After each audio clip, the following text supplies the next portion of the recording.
23 years old. He's a rookie.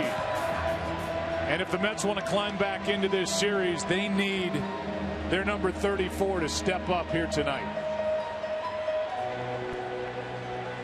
Who's he going to take on? It's the first change in the lineup for Ned Yost this postseason. That's because there is no DH. Escobar, Zobrist, Kane, the top three.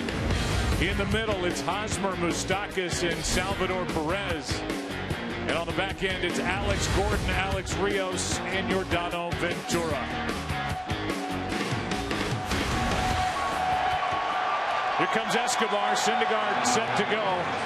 1-1, 2.77 ERA this postseason. Well, we know he's swinging at first pitch. The question, Tom, will it be 100 or 101 that he's going to be swinging at? I wouldn't be surprised to see this fastball in on Escobar. Announce yourself right away if you're Noah Syndergaard.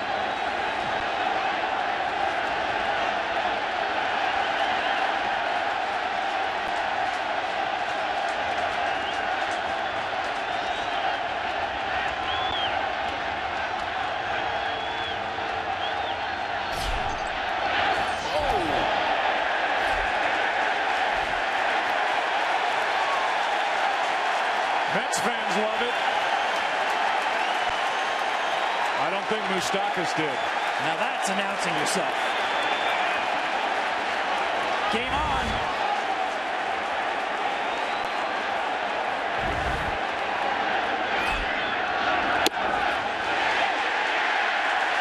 Now that's dirty. Then you come back with a hook. It's game on. No doubt about it.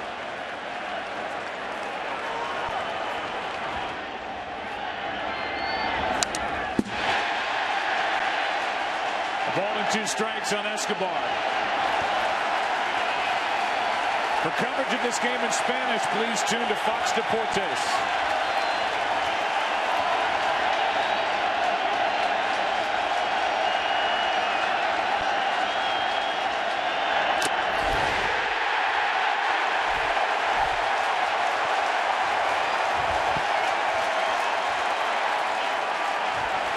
One at bat, but already a huge at bat because the statement Syndergaard is making.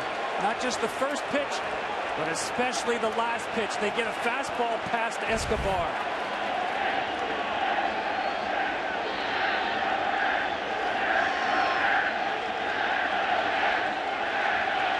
Now Zobrist.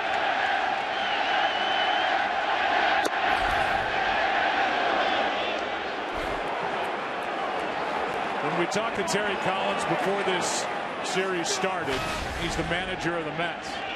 He said Syndergaard had the most left in the tank of these young right-handers, and it's showing here tonight.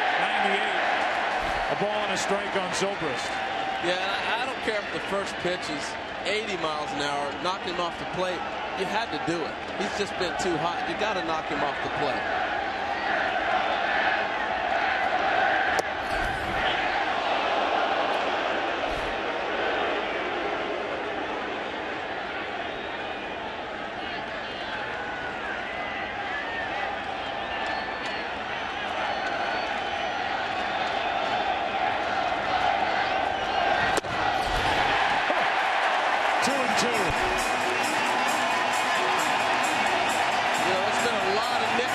People are giving. This guy looks like Thor. It's as fitting as it gets.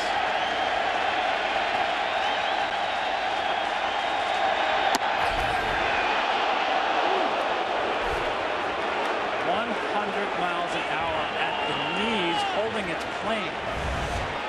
11 days of rest, cool weather, and one strong dude on the mound.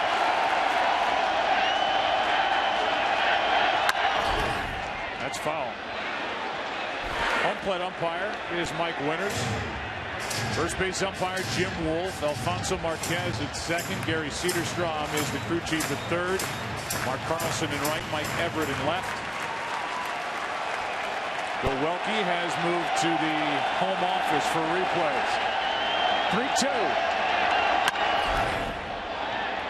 Here's Cespedes back on the move. He'll get it.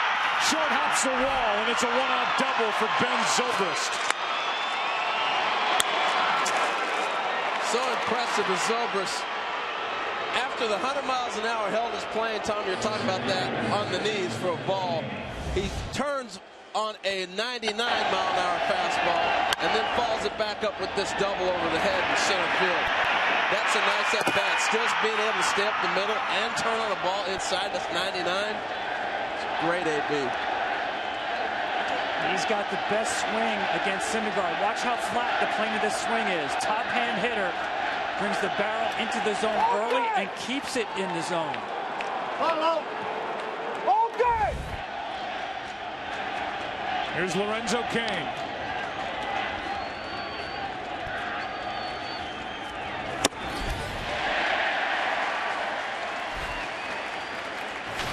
Cain has reached in 17 straight postseason games. Cain was shaking his head. He has no chance with that 98 above the hands. He has to make the ball down.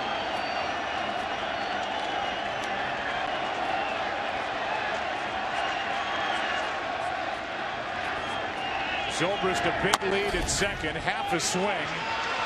This is right. No play. First and third, one out. As it got past Syndergaard. Away, swing it. Well, that's the things they do. They put the ball in play. Even though it's a check swing, you still make contact. And he's off and running on the play. I like the fact Syndergaard tried to barehand it. It would be nice if he could glove it, but he's just going that direction. And after it gets by him, there is no play. Now with Syndergaard, you have to think about the stolen base. Usually always with a high leg kick. Stolen bases 15 out of 16 this year. The batter is Hosmer. Could put the Royals on top here in game 3.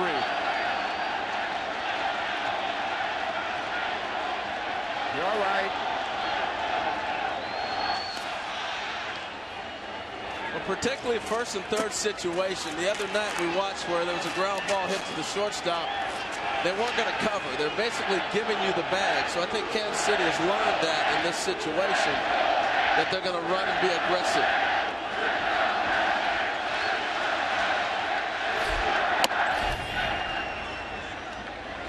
Kansas City's scouting report was that they could run on Travis d'Arnaud. The Mets catchers have not thrown out a base stealer since September. And that right there is a look for the bluff on Cain. You're looking to see what the middle infielders do. They didn't even budge. So now you know as a base runner, they're giving me that base.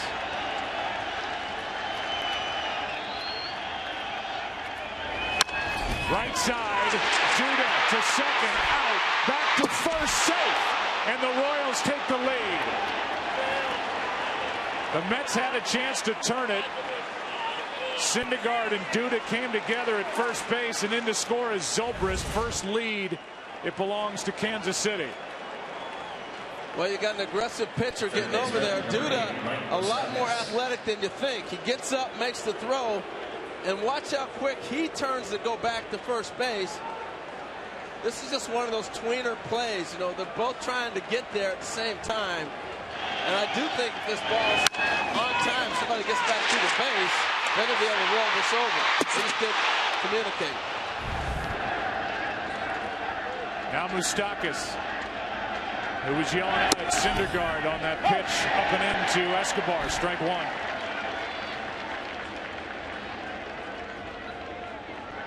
Four out of 9 in this World Series is Moustakas.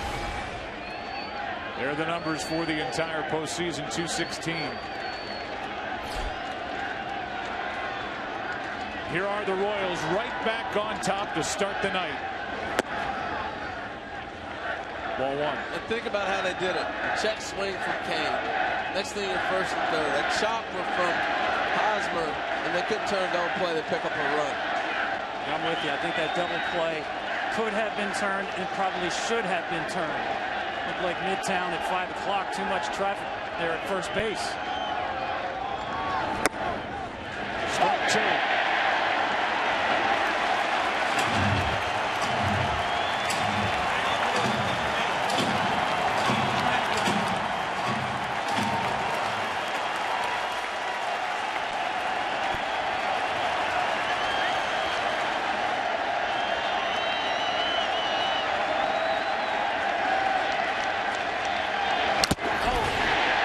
got a piece.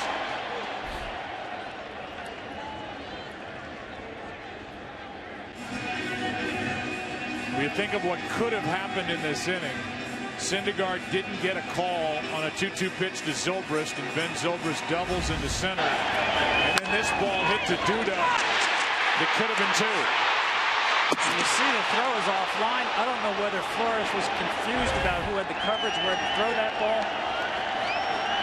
The out was lost. The run conceded. There goes a runner, and this is knocked down by Syndergaard to end the inning with the Royals on top. A double by Zobrist. And he scores, and a ball hit by Hosmer. Now it's Ventura to the hill. 1-0 Kansas City, Game 3. 2015 World Series in the lineup. For the Mets, their top 3, Granderson, David Wright, Daniel Murphy. In the middle, 4, 5, and 6, Cespedes, Duda, Darno. And on the back end, it's Conforto, the rookie, Wilmer Flores, the shortstop, and Syndergaard, who hit a home run this year. Against the young 24-year-old right-hander, older of the 2 starting pitchers here tonight, Yordano Ventura. Baseball's in such great shape. These ages you keep throwing out there, seeing guys perform. The next 10 years are going to be really special in the big leagues. You start looking at all the young talent across the board, including this guy right here. Already his 9th postseason start. He's not 25. He's 1-1 overall. And he fires in his strength to Curtis Granderson.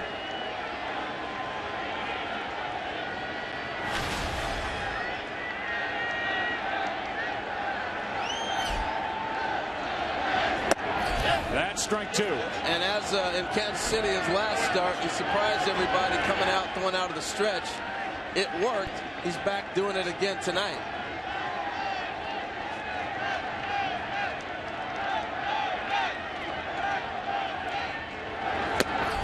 This is more of his modified windup, very similar to David Price. He does have one step in before he gets going.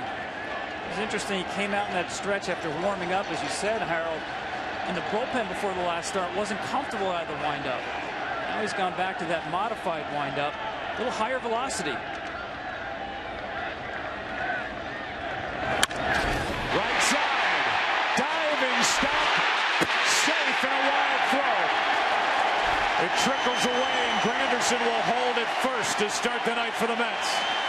Base hit. That's the disadvantage defensively when Curtis Granderson hits the ball. If you're on the dirt area you get to this, he's going to be out. From that depth, you're not going to get him, and it forces you to have to come up and make a really strong throw. Great play by Ben Zobrist, but you're not going to get Granderson on that. They're lucky Hosmer is able to knock it down. I'm with you. That's too deep. That's fine for Lucas Duda, but not someone who can run like Granderson. The question right now for me, for the Mets, is what is New York going to get out of this guy, their captain, David Wright? He's had the bad back. He's got spinal stenosis. Played less than 40 games in the regular season. It's a cold night. Here's his ground ball foul outside third, and he's in a key spot in this number 2 position in the lineup, behind Granderson, in front of Daniel Murphy. Yeah, it's a critical spot because he's not a guy that's going to move a runner with a bunt or hit and run or anything like that. Not at this stage in his career. He did get a couple base hits on some fastballs in Kansas City. It looked like some life was starting to come back to his swing, but it's a lot to ask, having missed as much ball as he's missed this year.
shatters his bat. Escobar has the first out.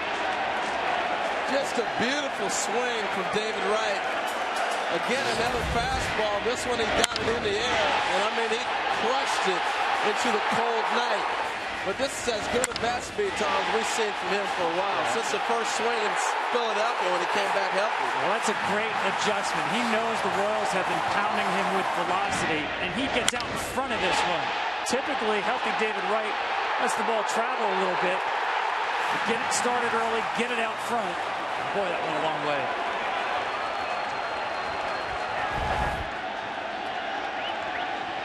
Now Cespedes 1 out, 2 runs home, 2-1 Mets. It's been a long time for David Wright. Been through a lot of suffering in this organization, hanging on. That's a great moment for him. It just really is.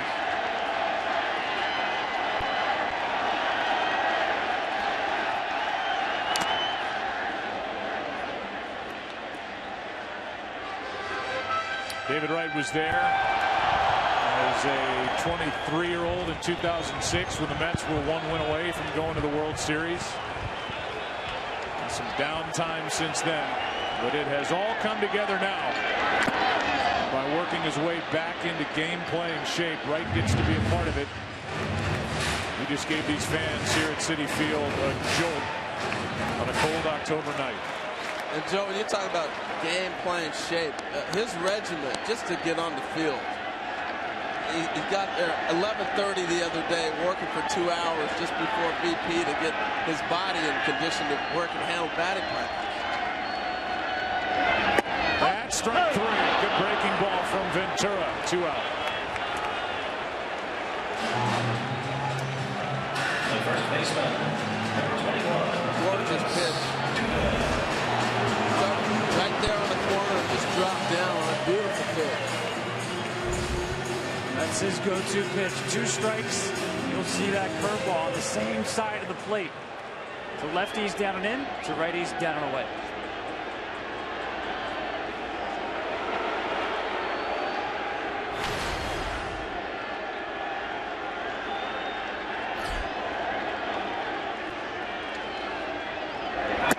Duda takes a strike.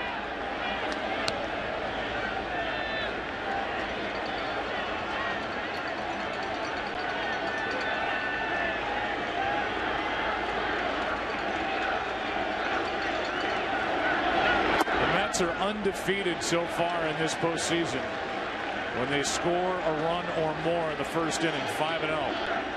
They fail to score. They've gone 2-4. They lead here 2-1.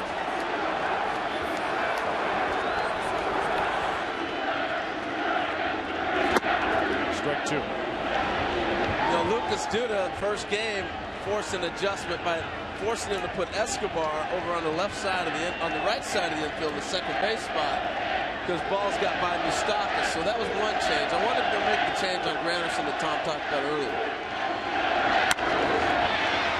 This one gets through Hosmer, and he is able to recover. What a play! That was Zobrist back there to clean up. I love the communication there. He knew where Zobrist was at. Watch him kick the ball, look around, and run straight to the bag. Good play to end the first inning that featured David Wright going deep. Has come front and center. The National League champions. It's hosting its first World Series game, and we have already had excitement. 2-1. Mets lead. Shattered bat. Strike 1 on Sal Perez to start the second.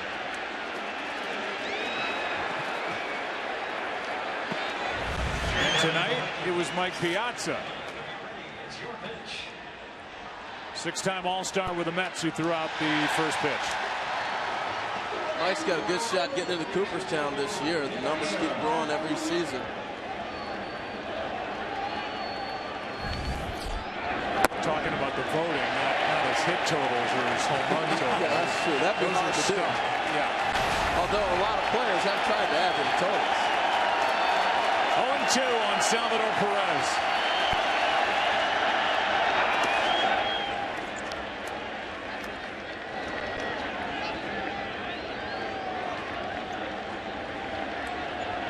Nicknamed Thor, but he's also a big Game of Thrones fan. He's into season 5, but hasn't watched the end of it.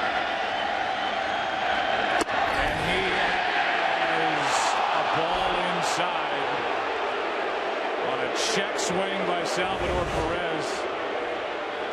And wow, looked like he went a long way on that. Sure did. I agree. Generally, rule of thumb is when that bat crosses the line of the foul line, they'll ring you up. They got away with one. Did you see that last replay, how fast it is, though? Tough for that to pick that up. Here's a little flat ball down the left field line. It's fair. And from that check swing to a terrific play by David Wright to hold Perez to a leadoff single. Well, that's a break for Kansas City on that check swing, and Salvador Perez took advantage. Yeah, and I love what you said about the play by David Wright, though. He put his head down, wants to slide, pick, and throw. Beautiful. Because you're talking about a leadoff double that sets up the rest of the inning as opposed to a runner on first base. That's a great play. And Thor's like, I can't throw it any harder than that. Busted up 2 bats, still gave up a base hit. Now Alex Gordon. Remember, as we make our way through the bottom of this lineup for the Royals, that's been so impressive and so good, 1 through 9. Now we're in the National League City, and in that 9 spot, it's no longer Alex Rios. There's no DH. In the 9 spot, it's the pitcher Ventura. 1 ball, 1 strike. And Joe, that's what struck me with the first pitch to Escobar. Because Syndergaard's got a hit. That's the difference with the American League pitcher and a National League pitcher. There's no fear in this young man. I'll throw at you. You may throw at me. That's okay.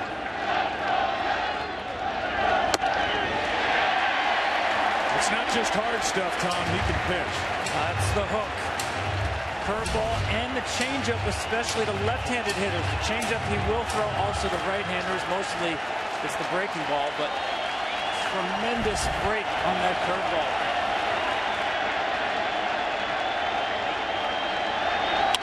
That is a base hit into right. And it's 2 on with nobody out for Kansas City here in the 2nd. And it's more of the same. 2 strikes, but can't put Kansas City hitters away. Unbelievable. 11 2-strike hits in this series now for Kansas City. 2 in this game. Look, we're watching some old school hitting.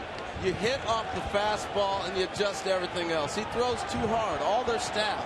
So you have to hit off the fastball and then you adjust the off-speed pitch. The fastball is designed to stay in the zone. That's the pitch you look to hit off and you adjust to the rest. Now it's runners at first and second, nobody out for Rios. Alex has had a good postseason. His first chance to make a dent in playoff baseball. He's hitting .308. 1 for 6 in this series with a pitcher on deck.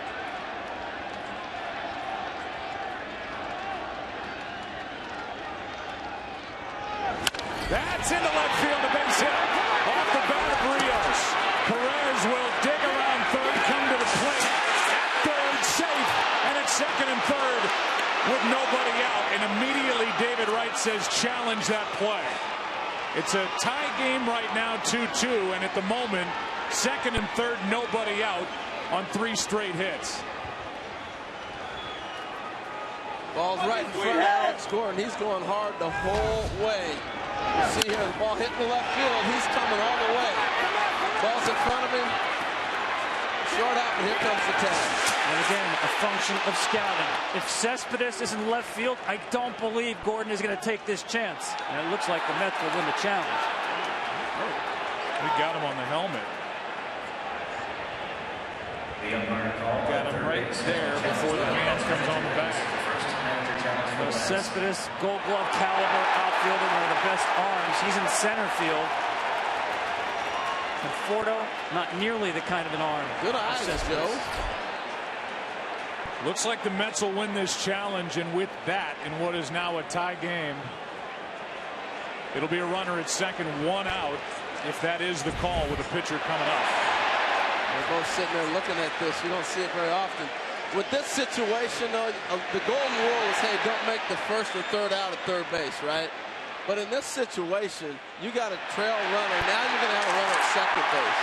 So if he makes it, you're second and third. If you're out, you still got a runner at second base. So I love the challenge by Gordon in that situation. That's what they do. I mean, we've seen it all October. They will take the extra base, and Gordon seems to always be right in the middle of that.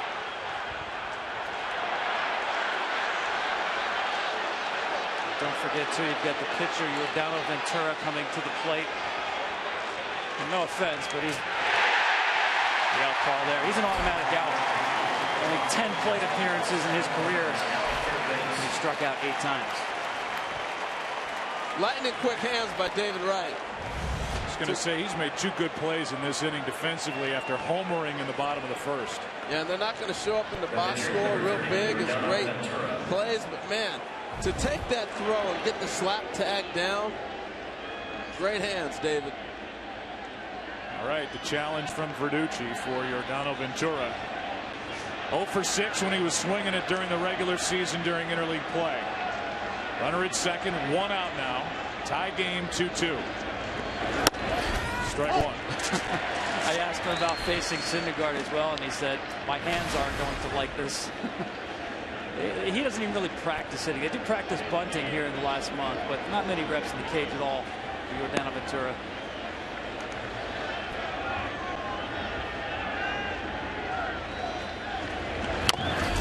The bunt over to third is the runner Rios, and just out at first. Good hustle by Ventura. Took a good play to get him 2 out. Wow, he got down the line. Yes, he did. That's a great bunt. Now, this is out of a sacrifice. Can't imagine if he was trying to get a base hit. Squares around, drops it in the dirt, trying to play. Ball deadens. Most pitchers don't give you that effort. The young man got down the line. He can run. That's a sacrifice. 1-3 with Syndergaard getting it to Duda.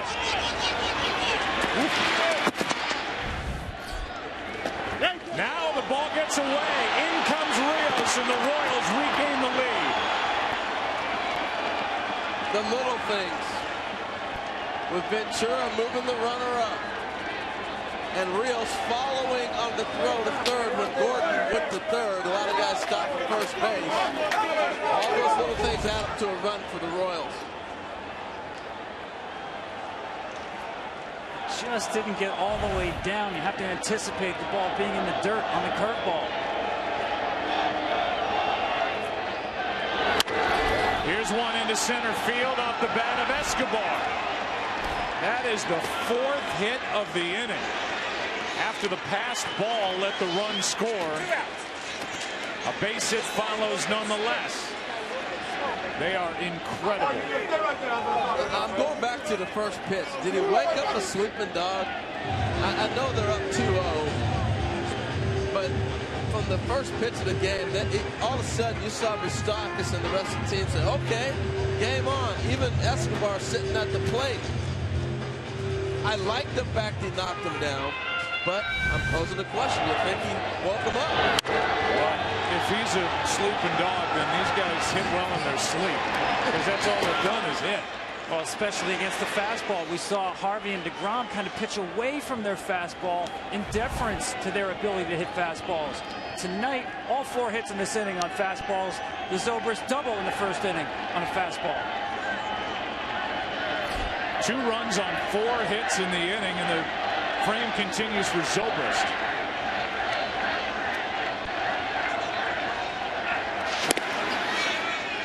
And this is a spot to run for Escobar. Yeah, and they like this spot because Zobrist can lead off the inning if he throws him out, and if he's safe, you go early. Now you got a guy at the plate who can drive you in with the base hit. So Syndergaard shake off the fastball right there. There he goes. Throw down by Darno. Not close. Stolen base, Escobar. The Mets have not had a catcher throw out an opposing base stealer since September 30th. And this wasn't close. He's not going to slide step. And some of the throwing issues of Darno, add on top of that changeup, just no shot. Everything adds up to an easy bag for Escobar. First steal of the postseason for Escobar. Now a hit means a 2-run lead. It's 3-2 Kansas City. Here's a 1-0. They have made Syndergaard work. Already 36 pitches. Yeah, and it's almost a catch-22 for Syndergaard. You don't want him to give up his stuff, meaning if he can't get 100 miles an hour on his fastball by slide stepping, don't do it then. You got to get the hitter out when he gets the second if you do.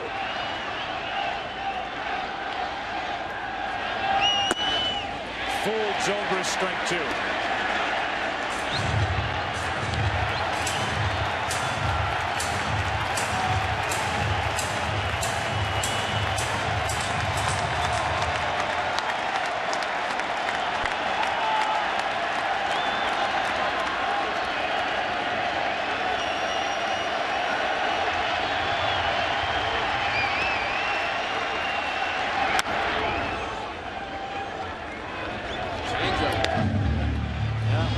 Not surprised. Zobrist on the Syndergaard fastball. It's a good matchup because of the plane of his swing. Breaking ball, and as you said there, the changeup in action already in the Mets bullpen.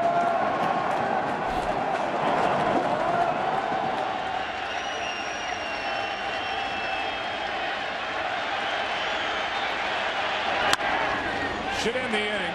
Into center for Cespedes. But the Royals are back on top with 2 runs on 4 hits in the second. Back to the hill, Ventura. Royals doing their thing. Big part of it again is the bottom of the order. 3-2 Kansas City for Ventura. Darno takes a strike.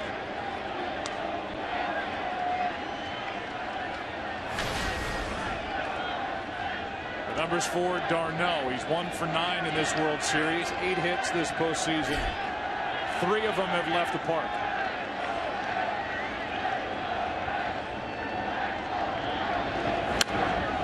Strike 2. You know, Joe, there's not many teams in baseball that can play either league style. You want to play in a National League game without our DH? No problem. You want to have the DH added? Here we come. The Royals are that unique and able to do that. I thought it was a disadvantage for the Mets in an American League game. They're not built to play an American League style of game. Darno set up at 0-2. Ball 1. It's a big key against Ventura. He wants those chase swings on 2-strike curveballs to stay off of those pitches. He'll stick with that pitch. But you got to have the confidence in the catcher that's going to block that ball in case you get a swing. And that's one of the things Salvi does so well. Here it comes again.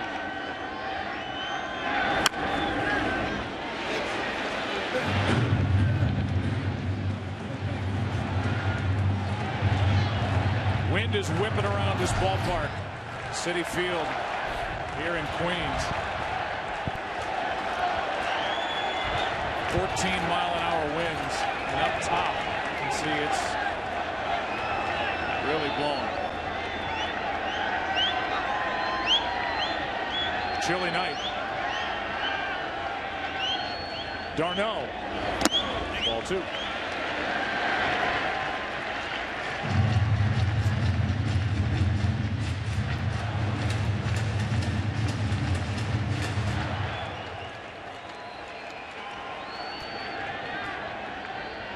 Temperature's 52 degrees at the moment. Feels colder than that.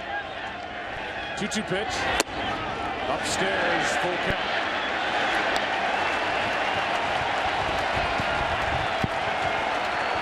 That's a pitch that Ventura wanted. Like it ran back over the plate.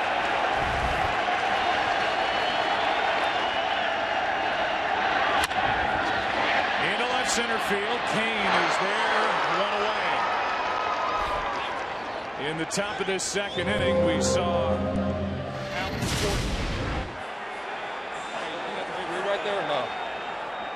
Well, with nobody out, but I thought you were going to be safe. I just didn't know if you slowed up coming around second. I kind of like double take. Hey, we've been aggressive all year. truer words words never spoken. Mike Jerschler, the third base coach, and here is Alex Gordon headed for third. Called safe, then that call overturned on replay. Here's Conforto, strike one. It did look like he slowed down a little bit, and that's what happens sometimes when you stop to pick up the ball. You do have a tendency to slow down a tad bit, but still can't overlook the throw by Conforto. What a throw by Michael, and what a tag by Wright. Conforto has an RBI in this series, but he is hitless since Game 2 of the division series when he went deep against Zach Greinke of the Dodgers.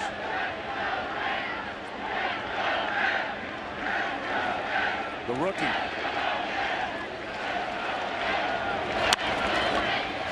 That's to the left side for Moustakas. 2 out.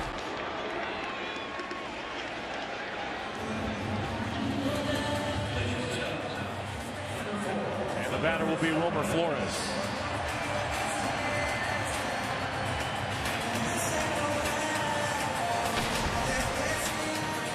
Ventura trying to put up the first scoreless half inning in this game.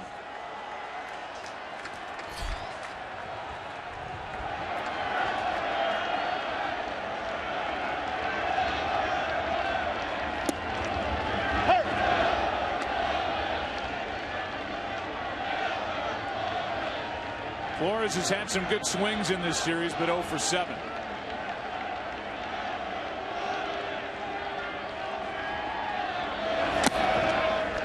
He has, and they continue to bust him in. I think they're flirting inside a little bit too much on him. I'm waiting for him to really jump on one.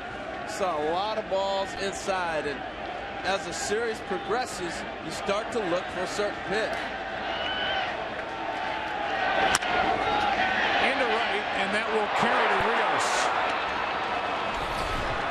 And that will send Game 3 into inning number 3. A look at Times Square. Seen with Andrew, Roberto Clemente's wife Vera, along with her 3 sons, Luis, Roberto Jr., and Enrique, along with MLB Chief Baseball Officer Joe Torre and Steve Hayner of Chevrolet. Here's Lorenzo Cain as we go into the 3rd inning, 3-2. Royals on top here in Game 3. Kansas City leads 2-0. And it counts 2-0. And everybody's got a plan until you get socked in the face. Syndergaard came out trying to establish fastball. First 2 pitches here to Cain off the plate with sliders. Mixing in much more of his secondary pitches now. Terry Collins had his bullpen busy in the top of the 2nd. He had Nice up. Short leash. Down 2-0. The 23-year-old. Strike 2. Yeah, I still think Syndergaard's got a good fastball. They're getting base hits, not home runs, not driving the ball, and they've been broken bats, different things that have not worked out for him. I still think he's got to stay aggressive with that. How about that stat? 6 hits through the first 2 innings, most by a visiting team in a World Series game since 1961. The Yankees and the Reds. The Yankees beat the Reds in 5 games. Cain now waits for a 2-2. Full count. Well, this will tell me a lot, Joe. Challenge pitch here or back to the breaking ball.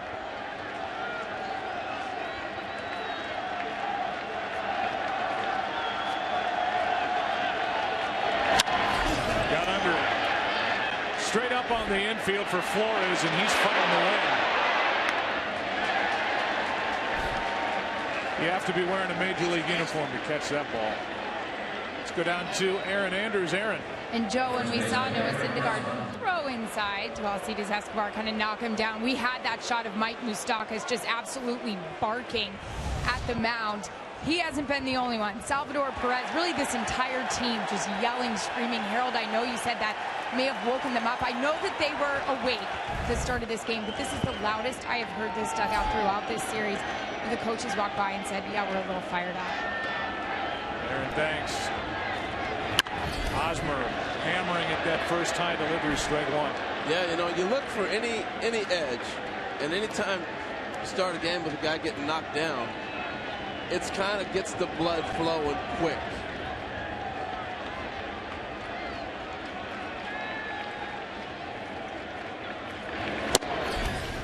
Drives Hosmer off the plate, ball one.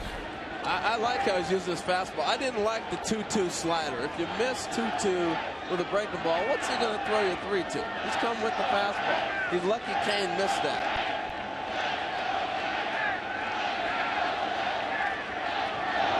Two and one. Change up right there at 91 miles an hour. Yeah, Told us he loves throwing that pitch. Yeah, he loves to get swings and misses. Just likes the way the ball feels coming out of the hand.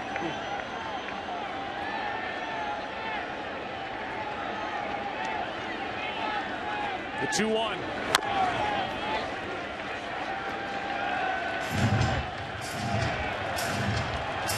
See, I just think it's a huge advantage for the pitcher right now. He's shown him a changeup. He's thrown him a slider. He's got a 98-mile-an-hour fastball. I'd like to see him use his fastball, elevated up and away, and you're going to blow him away.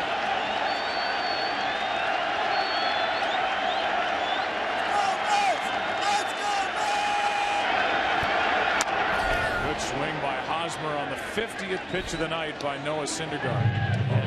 Right down the middle. Yeah, he covers the ball away so well. I still think you have to bust him in, Eric Hosmer. So Darno is set up in. Watch the glove. See the glove turn over? Missed the target. To the right side for Duda. 2 out.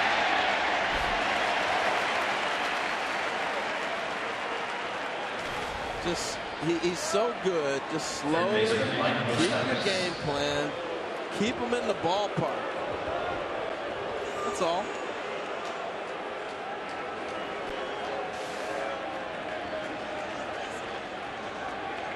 The base is empty. Here is Moustakas. He bounced one back to Syndergaard to end the top of the first. Now 4 for 10 in this World Series, so he's gotten hot. Started the postseason cold, but he's picked it up. He's got 3 straight games of 2 or more hits, 1 or more RBIs. Takes a ball. Kansas City winners of 2 straight AL pennants, trying to win their first championship in 30 years. Syndergaard has his first scoreless inning. Sent game 3 in the bottom of the 3rd inning. Syndergaard leads it off. Mets down 1. These jackets and more. Get all your Mets and Royals World Series gear and celebrate with your favorite team at the MLB.com shop. So I just get my Thor gear and shop like that guy? I don't know that that's MLB sanctioned. Is that an official one? I don't know. Syndergaard first up, then Granderson, then David Wright. 3-2 Kansas City on top. 0-2 in a blink.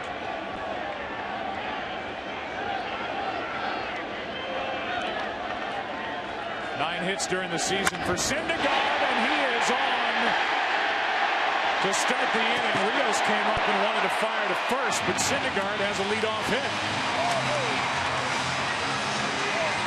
Hung him a breaking ball. And they've got a really good hitting, pitching staff. Him, Steven Matz, Harvey swings the bat a little bit as well. And Jacob deGrom can really hit. He gets a breaking ball, and I mean, stays on. That's a mistake by Ventura. I mean, that's just a lollipop breaking ball, get me over breaking ball. With 2 strikes, that ball has to be bounced. First hit by a Mets pitcher this postseason, and see if that turns into something for New York.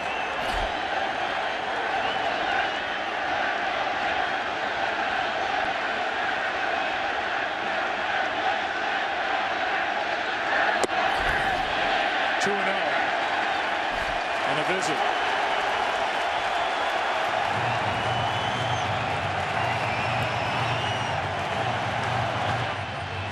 See what the Mets pitchers did swinging the bats this year. They led in both hits and RBIs, so they know what to do. And just adds another piece to the puzzle to back up the good pitching.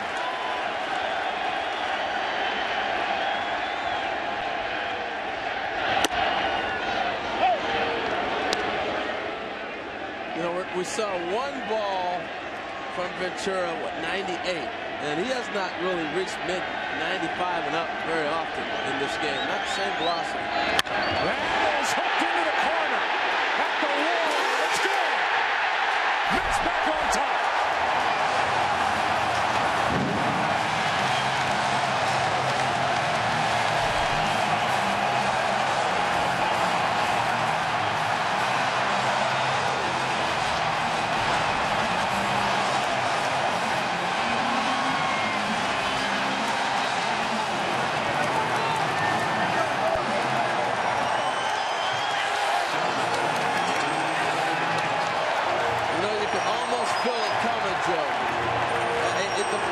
The challenge, it wasn't there. The velocity's not there. That's going to blow Granderson away. The way he took the pitch before, and he jumped it.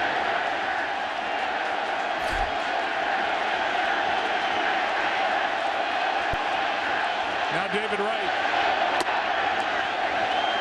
David hit the first of two two-run homers tonight. Granderson seconds ago to make it 4-3 New York.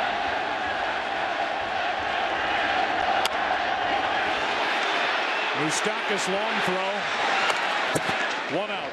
Back to the homer. Well, this ball gets out in a hurry. Tries to get in on him. Real simple swing. Plays 330 in the corner. But it's a line bullet.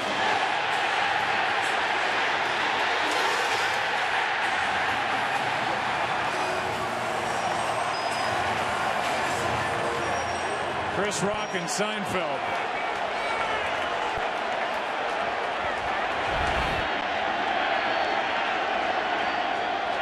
Granderson puts a charge into this crowd. Now Murphy, who's been doing it all postseason, is now 2 for 10 in this World Series.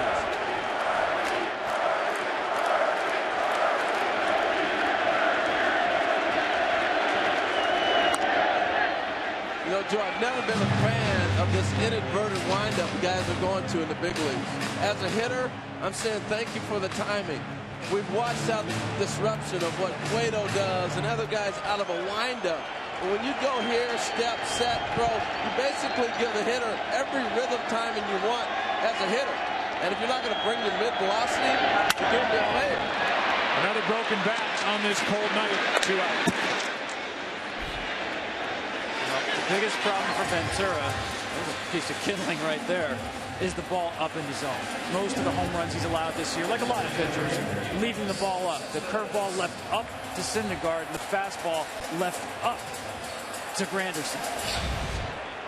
Watch the location of the pitch. Yeah, that's middle, sweet spot.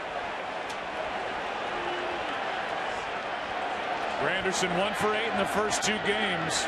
They need to get him going at the top of this order. Such a big part of why they got to this World Series. 2 for 2 today. Cespedes ball 1.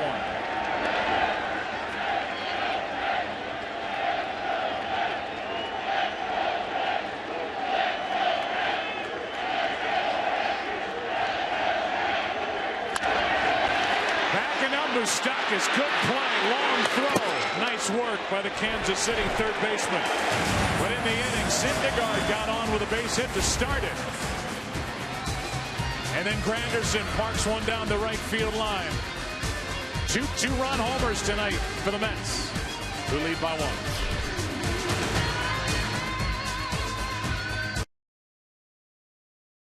Yeah, I was blown away the other day when we were talking about October 27th. They both won their titles on that date.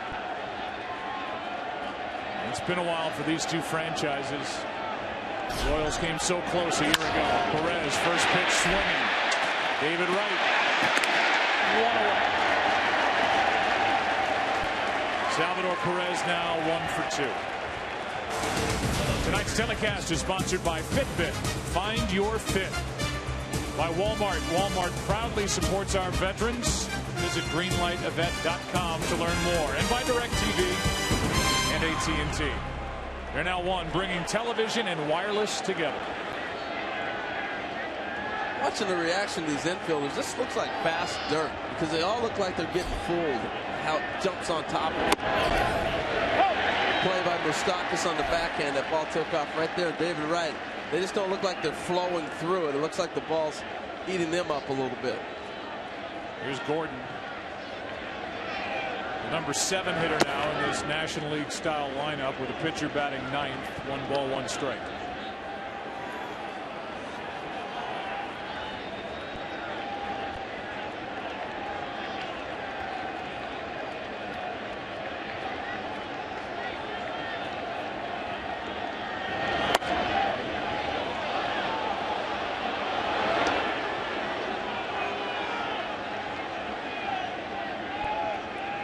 Working in the 4th inning is Noah Syndergaard, 38th overall pick by Toronto in 2010.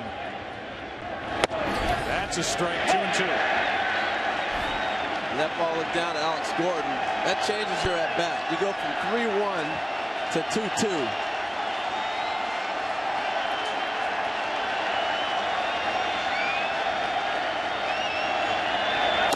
Got him looking, 2 out.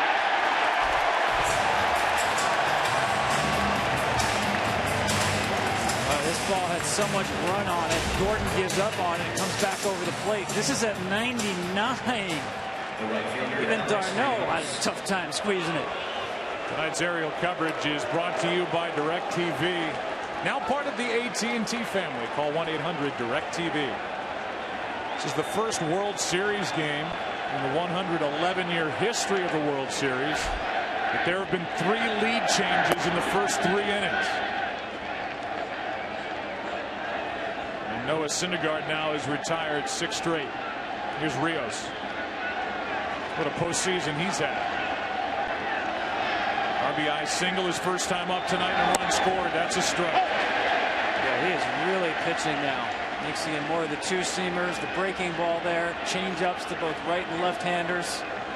Establishing a nice groove here with Darno.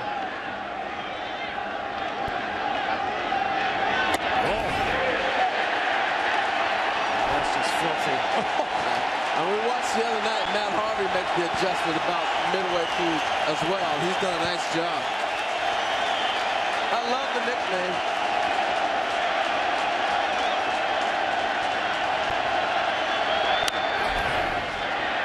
Pretty good swing by Rios. I know we've said it a couple of times, but think about the construction of this team by Dayton Moore. Rios is added. Kendrys Morales is added. They've drafted well. The guys like Gordon and Moustakas, Hosmer, pieces that have been changed from a year ago. Rios a part of that list. Here comes a 1-2 to Alex. Flores. 7 straight retired by Syndergaard. Bottom of the 4th in game 3. 4-3 Mets.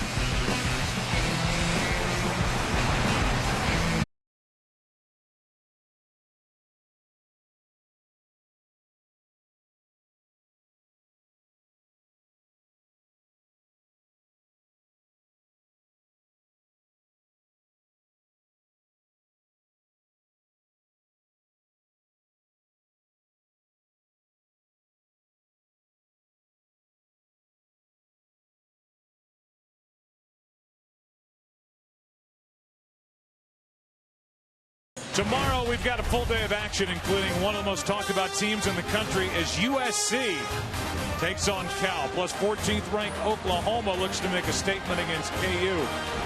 All begins tomorrow at 3 Eastern on your local Fox affiliate and 3:30 Eastern on FS1. First up is Duda. Ball 1 inside, 4-3 Mets. Bottom of the 4th. Speaking of USC, Lucas Duda went to USC.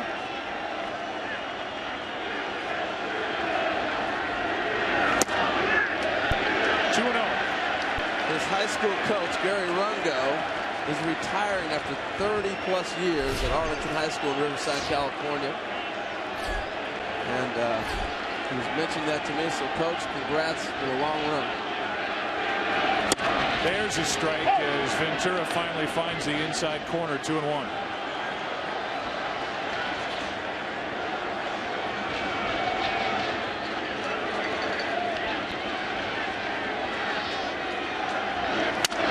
Left side base hit.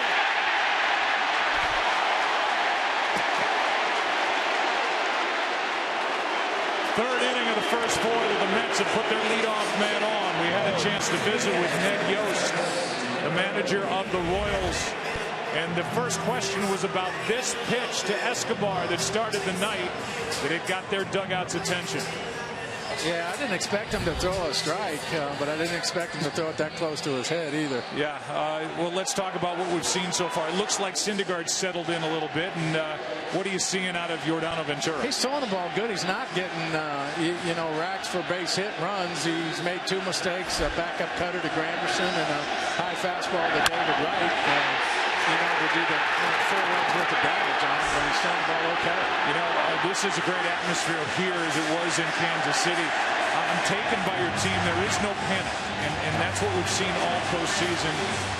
And tell us why. Why is your team so confident? Well, I think the postseason experience last year taught them a lot, gave them a great deal of confidence, and they just have a great belief in each other and themselves that no matter what the situation is, that they're going to battle to the end and overcome it. And they have a manager who just lets them play. Just lets them play. That's the fun part of it. All right, Ned, thanks. All right, guys. Well, while we hear from Ned Yost, it's been a single the opposite way off the bat of Duda while they play Lucas to Pole. And then Pole, Travis d'Arnaud did with a rocket down into the left field corner. And the Mets leading by 1 have second and third and nobody out. Yeah, the thing that's concerning watching Ventura is he's trying to pitch instead of letting the ball go. This is a guy that lives in the mid to high 90s. And we're watching him 92, 91 pop up on the radar gun because he's trying to get movement. I would just say reach back and go get him, what you've done all year for us. Well, he's got command issues tonight. There's no question. That ball's out of the zone, but it's up, easy to get to. Pitch to d'Arnaud, another ball up. Got hurt last inning with a couple of balls up. I got to be honest with you.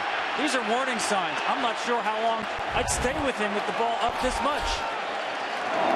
Action in the bullpen for the Royals. Conforto, that ball gets away, but it's blocked enough by Salvador Perez. The runners stay put as a left-hander. Danny Duffy gets loose for the Royals in their pen. Well, and unlike the situation the Mets are in right now, the Royals are up 2 games to 9. So they're not going to blow their bullpen out too early. They've got a plan of how far they want to see Ventura go. Yes, you want to win this game, you want to manage it, but you're also playing the series out as well. I think that plays a little bit into the thinking right now. Conforto's looking for his first hit in a long time. 0 for his last 20. Pretty good swing there, but a foul ball, 1 ball, 1 strike. Royals kind of hedging their bets with the depth of the infield. Sacrificing some range, not all the way in, but in enough if the ball is hit sharply. Slow runner on third base to hold Duda. But it does compromise range.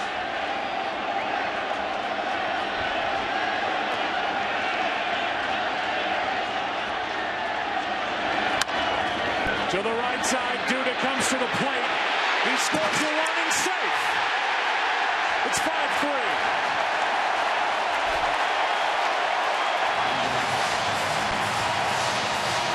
Well, because of the defensive alignment, it caught them in a position where they didn't know what to do.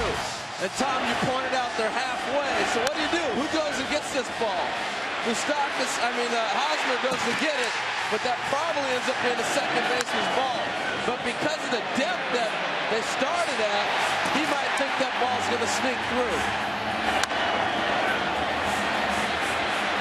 You saw Ventura, he's got a break towards first base, but really, as a first baseman, you have to check every pitch where your second baseman is. Hosmer a little too aggressive, ranging towards second base.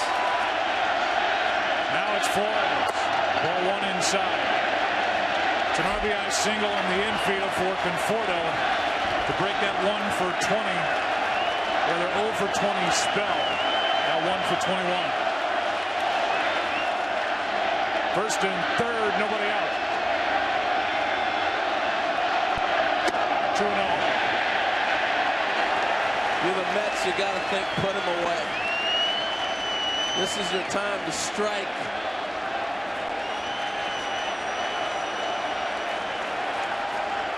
I would be careful with these fastballs they're throwing Flores inside. That's his nitro space.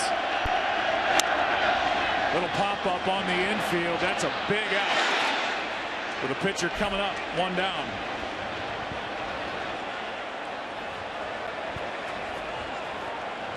And here comes Ned Yost. Hook, look like. This is a very interesting hook with the pitcher coming up. He wants it to end right here. Danny Duffy, the hard-throwing left-hander, is going to take over with the left-handed hitting Syndergaard, and the lefty Curtis Granderson to follow. And we have had some action in this game 3.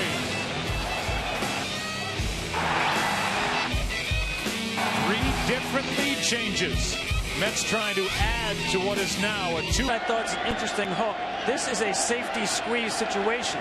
And to me, Ventura is a better defender coming off the mound than Duffy. Squeeze is in order if the Mets want to go that way. First and third, 1 out. Syndergaard does have a hit.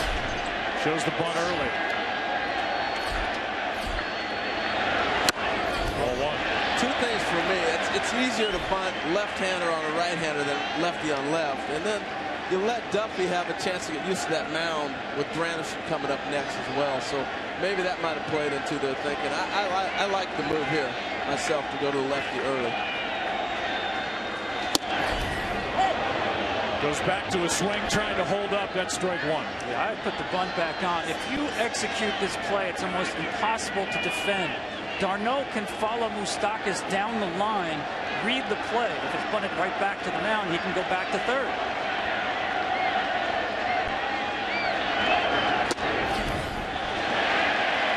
See how far Moustakas comes in to play the bunt. Darno doesn't have to worry about anybody behind him.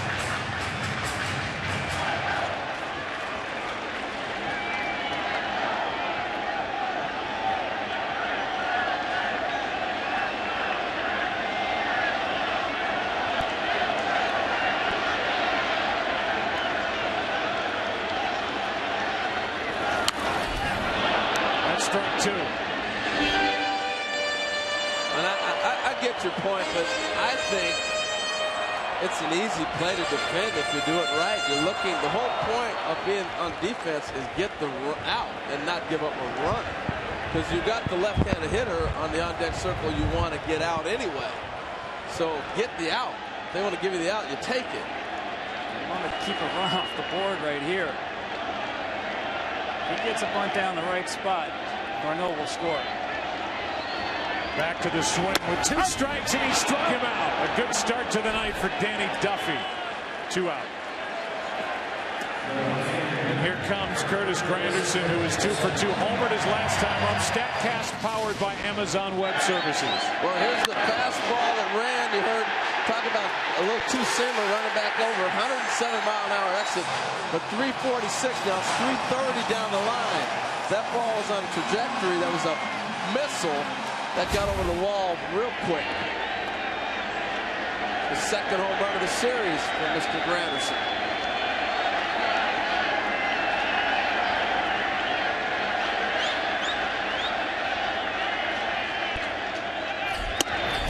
Ball 1 upstairs.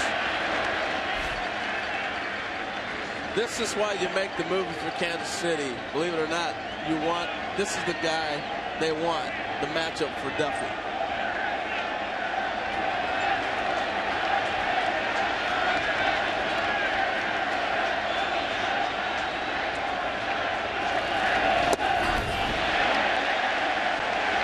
We've said it time and time again with Curtis Granderson. He will make a pitcher get the ball over the plate. Duffy at times trouble with that fastball command.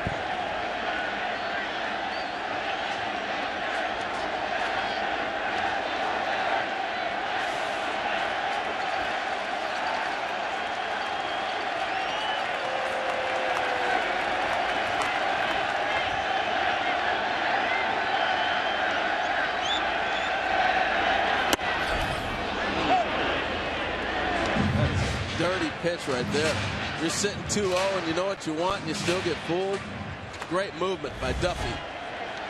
Watch this ball run away. Not the spot he wanted it. 2 balls and a strike. First and third, 2 out. 2-run Mets lead. Popped up. The wind will drive that way out of play. The wind has really picked up.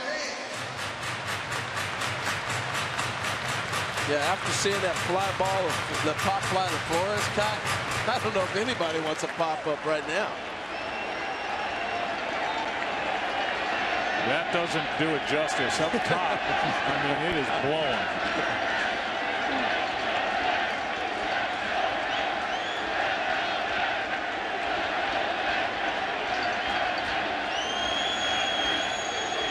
Now a 2-2 pitch. In the air to center for Kane. And Duffy does a nice job out of the pen. But the Mets get a run. They leave a couple on and lead it. Years old, never played above Double-A. The Royals wanted him because they wanted a second infielder for the National League City, and he is really, really fast. He is their star position player prospect in the organization. Switch hitter. Been switch hitting since he was 7. And so his first big league at bat comes in the World Series. His dad, a former Rookie of the Year with the Dodgers, had a long distinguished career and never played in a World Series. And here's his 20-year-old son with a 1-ball, 1-strike count. And you see the bat speed real quick. Hey, this kid is going to be a star. That's an understatement saying that he's in the big leagues at age 20. But watching him play shortstop and the things he can do is pretty special. 1-2. Can you imagine, just a week or 2 ago, he's playing in the instructional league in Arizona. Tonight, World Series Game 3.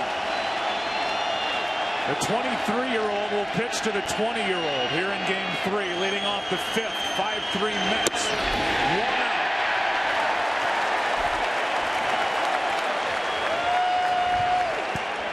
The old guy won.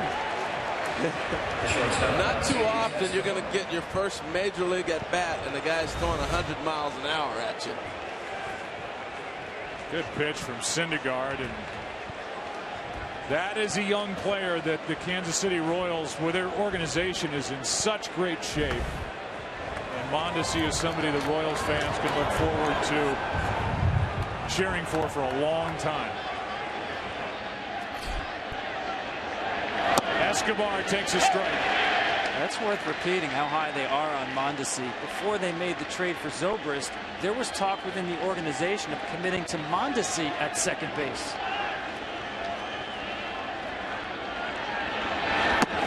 I think at this point they made the right choice. Zobrist has a double and a run scored tonight. He came in .315 hitter this postseason, and he's been lethal from the 7th inning on with a bat. One of the reasons that the Royals got excited about Mondesi was watching the success of Francisco Lindor and also Carlos Correa in Houston. Those 2 young players came up and really dominated the big leagues in their short period of time. It gave them confidence to believe their young guy was ready too.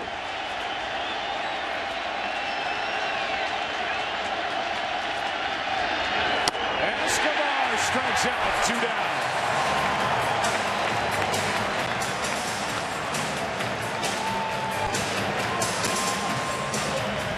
Swings and misses. The Mets are finding their equilibrium with these young guns. Syndergaard with the secondary pitches getting Escobar.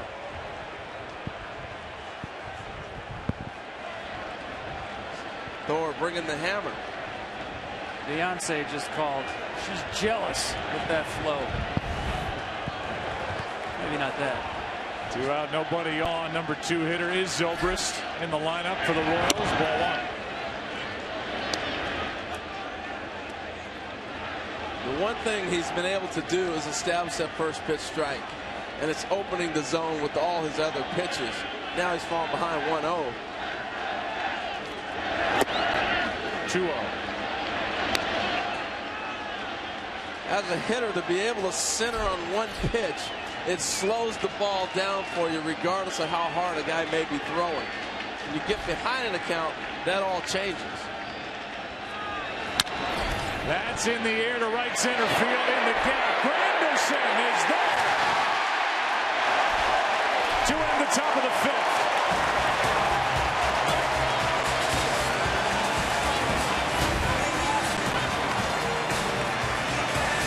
Straight.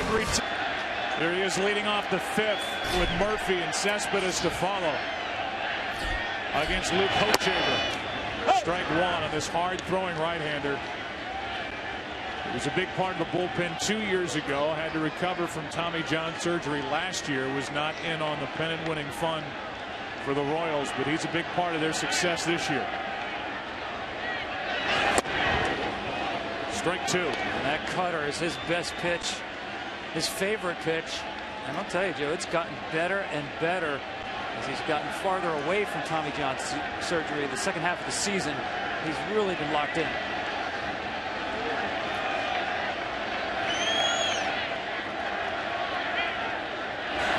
Got him looking on 3 pitches, 1 down. How about the depth of this bullpen? You can bring Duffy in. Hey, let me get 2 left-handers out. That's it. A guy that's been a starting pitcher for the full season, and be able to go and pull a guy like Hochevar out that can carry you some distance. It's a deep pen. That's really the big difference from a year ago is the depth. They don't have Greg Holland, their closer. They had that great threesome of Herrera, Davis, and Holland. Now they have Herrera and Davis left with more around them, including Madsen, Hochevar, Duffy. Ball one on Daniel Murphy.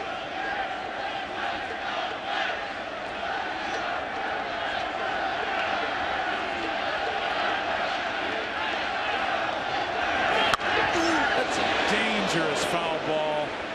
Oh, 1 ball, 1 strike.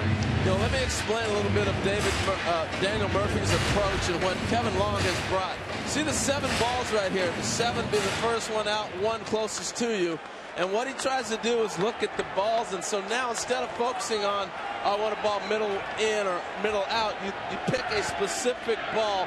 That's how fine that he tries to look for a certain specific pitch. You wonder why the power came? When you get that specific on what you're looking for, you're going to drive some balls. Fooled here by Hochevar, strike 2. Kevin Long brought that over with him from the Yankees, and it's been a philosophy that's working not only for him but for everybody. It's just a way to identify. So during batting practice, you'll hear him say, hey, was that a 3 ball? Was it a 4 ball? Was it a 2 ball? And really crystallize his swing.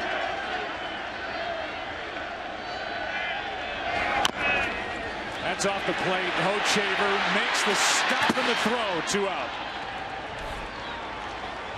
And with the bases empty, 2 out, Cespedes is coming up.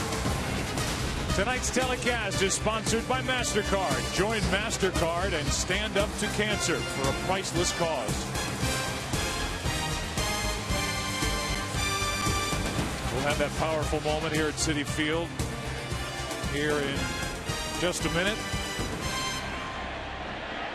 As we play here in the 5th, Syndergaard is settled in. He's retired 10 straight. He and the Mets lead by 2. Down 2 games to nothing. Here's Cespedes, who's now 1 for 12 in this World Series. The Royals have done a great job pitching Cespedes. First 2 games, he saw only 13 pitches in the strike zone. He's getting himself out. Cespedes and Murphy both. If you thought you said the Mets are going to have 5 runs and those guys are going to do nothing, you'd have thought no way.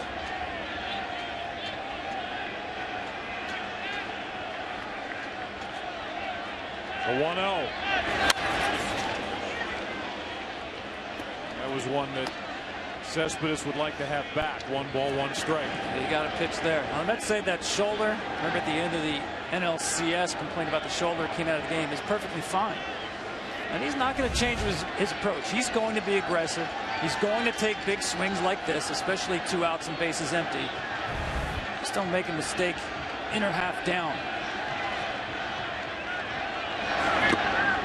nothing's never perfectly fine when you're getting cortisone shots. You're trying to figure out how to get on the field. They can tell you that, but I just don't believe it. Got that last Thursday. Skipped the Friday workout before the start of the World Series. Was involved on Saturday.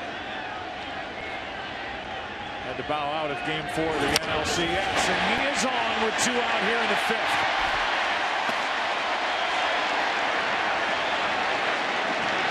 That is no small hit with the left-handed power of Lucas Duda coming up. I love how he came out of the box. From up here, I thought he was going to challenge to go to second. Watch how he busts coming out of the box right here. And that puts so much pressure, and it may not happen right now, but it goes in the memory bank for later in the series that he will challenge you, and that puts pressure again on the outfielders. I wonder if he wants to stay put with Duda up at first base, because Hochevar, the Mets had him at 1.7. David Wright tried to run on him because he's so slow to the plate, was thrown out in Game 1.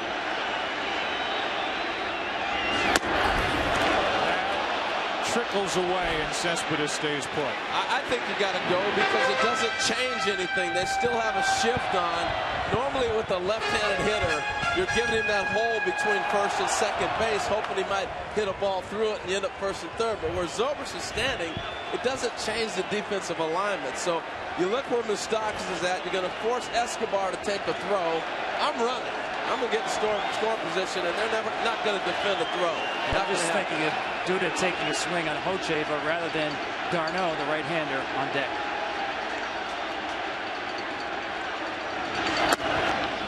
Duda tied up, 1 ball, 1 strike. Nasty cutter. Looks like he's tough to pick up. Hides the ball a long time. That would be ball number 0 for Kevin Long. Off the plate, in. Duda 1 for 2 tonight, 5 for 11 in this World Series. But no long ball yet.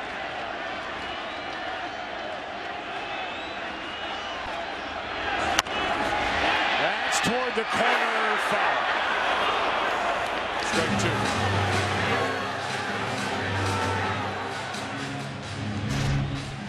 You know, Tom, in Kansas City, you were saying it's a perfect pitch by the pitcher when a guy pulled a ball foul like that. That's another example right there. This is a perfect pitch by Hochevar. There's nothing Duda can do with this ball, not to keep it fair anyway. Look at the run on this. He's so far out in front, the timing's off, that he's not going to keep this ball fair the minute he makes contact. Look where he's making contact at. That ball's not going to stay fair. No way. Very difficult to keep that pitch fair. Very few guys really have to pull the hands all the way in and try not to get the hook spin when you hit it so far out in front. Now you got him set up for 2 or 3 different ways to get him out when you get a hitter protecting that cutter that much. That's a throw over to first right here.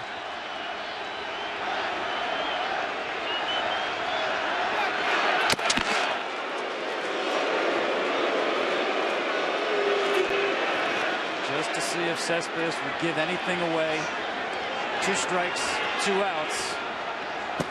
Good base running situation. Another throw over.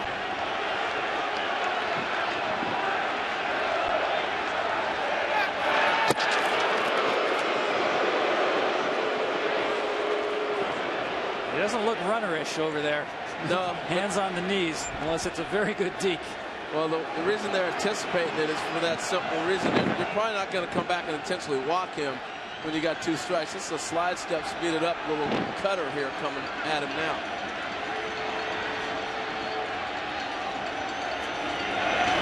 Got him looking. And a good first inning of work for Hochevar. It's a 5-3 game after 5 innings here at Citi Field. The fastball, you see Kane there. Not on balance, just off the plate.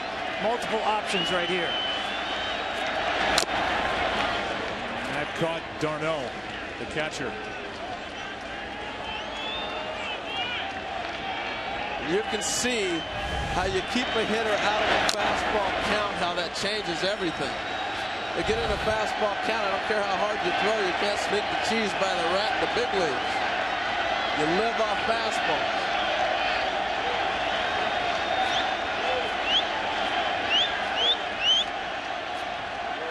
Here comes a 1-2 from the kid. Tied him up. One away. Strikeout number 5. Alex Rodriguez is now a part of the Fox family. Alex, you're watching from out in the outfield. What are you seeing from this 23-year-old right-hander? Well, I'm seeing that he made a really nice adjustment, him and Travis. You know, he gave up 4 hits in the second inning and all in the same pitch. Fastballs in.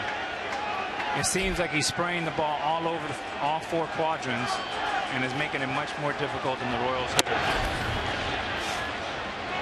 First pitch misses upstairs to Eric Hosmer. Hey, Alex, take us inside the mindset in a dugout. You're the Royals. Are you aware of the in-game adjustment? It seems so, because he's gotten a lot of easy outs with some hanging sliders. So that tells me that the Royals are very aggressive and looking for the ball in. But Harold, when someone throws as hard as Noah, and his average fastball tonight has been 99, he should never miss down under the strike zone with a fastball. All his misses should be up, up, up, up. Totally agree, because anytime you get a fastball up, for people that are watching at home, it looks like it's in your eyes, it's enticing, but the ball's by you. A ball down gives your eye leverage, able to leverage that ball a little bit better. Here's a 2-1. 3 balls and a strike on Hosmer, trying to get on with 1 out in the 6th. Alex, I got to ask you about, we've seen the 2-seamer at 98 and 99 with run, and the difficulty for a hitter on that pitch. Yeah, it is a little bit like Mariano Rivera. There's 3 different type of fastballs, and when he runs a 2-seamer in on the righties, and then you throw the fastball away straight, it is extremely difficult for the hitter to be on both. And then when you use the upper quadrant and you throw the fastball up, there's a tremendous residual when you throw the breaking balls down. It drives the hitter crazy. 3 balls, 2 strikes. Syndergaard. Good swing by Hosmer. And that's what you're talking about right there, Alex. That ball's down. If he gets it up, I think he throws it by people, even when you know that fastball's coming. Harold, when his average fastball tonight is 99 miles per hour. When he throws it up, it acts like 104. When he throws it below the zone, it acts like 92. That's now 12 straight and back-to-back strikeouts as Syndergaard is taking over. Well, Alex called it. I mean, there's just too many pitches to cover. You have to honor 98, and then you get the slider with the downward action. Just too many speeds and quadrants to cover while protecting 98, 99.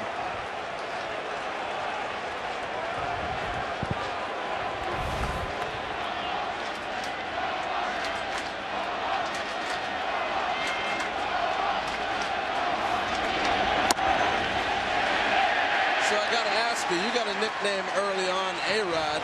That's because Alex Rodriguez shortened the nickname for Thor. Have you seen a name more fitting than a guy looking like the character? You know, Harold, my strength is not nickname, so I'm going to leave that one alone. 1 ball, 1 strike on Moustakas, who goes by the nickname of Moose. I love the characters, though, man. People dress up for that. It's so colorful for the game. I love it. That's up the middle. Diving stop. Murphy has no play. And a base hit to break up that streak of 12 straight, retired by Syndergaard. You know, Joe, go ahead. No, go ahead. You know, Noah's, he's a thoroughbred. You know, he squats over 500 pounds, and that transfers when you're facing a guy like that. Why? Because when he throws his fastball at 98 or 99, it has real life. But it also affects your secondary pitches.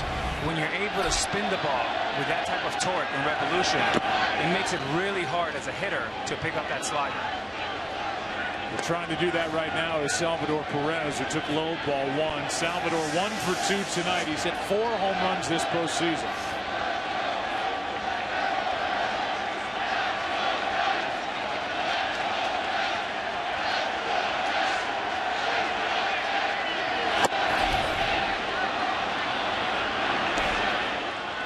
That's the two-seamer into righties Alex was talking about.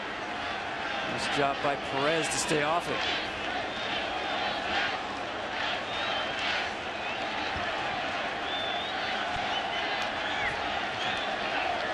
Here comes a 2-0 pitch from Syndergaard. Alex, you want to keep going or you want to go get one? Well, to Tom's point, that sinker in, there's a perfect example. You throw a 2-0 fastball middle away, and he's just not quite on it. But there's the residual from coming in, going away, going on top. It drives a hitter absolutely crazy. So Aaron wants to keep going. Here comes a 2-1 pitch, 1 on, 2 out. Doesn't get the corner, 3-1. Hey, Alex, as a hitter, right there you lay off a tough pitch. Instead of being 2-2, you find yourself 3-1. How's that change your at bat for those at home? It changes it tremendously, Harold, but he still threw that 1-0 sinker, so you still don't know exactly where he's going to throw the ball. He walks him, and it's 2 on with 2 out. The tying runs are on with Alex Gordon coming up. The first time in a long time they got Syndergaard into the stretch. You saw the command lost a little bit. Dan Worthen tried to get his man back on point. Alex, thanks. Thank you, guys. All right, let me check back in with Alex later. And now with 2 on, 2 out, after the first walk handed out by Syndergaard tonight, the batter will be Alex Gordon. Dan Worthen out to talk. And everybody is in on the meeting. Fox NFL Sunday, that is coming up, and here are the games. It's a doubleheader. Actually, a triple header if you add on top the Lions and the Chiefs from 9:30 Eastern from London. And then typical doubleheader action there. The game's early. The big one late. America's game of the week, the Seahawks and the Cowboys.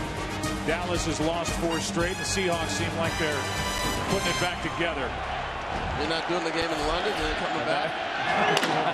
There's Bartolo Colon getting loose. What an opportunity here for Kansas City. 2 on, 2 out. Alex Gordon up.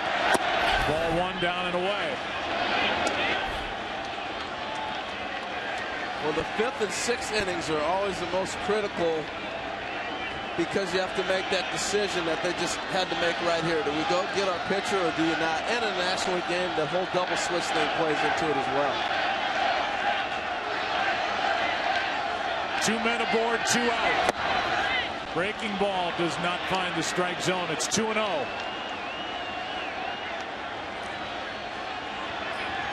Third time around the lineup, and in this case, walking Perez, that's hard to do. A very aggressive hitter. Indication of concern, Terry Collins.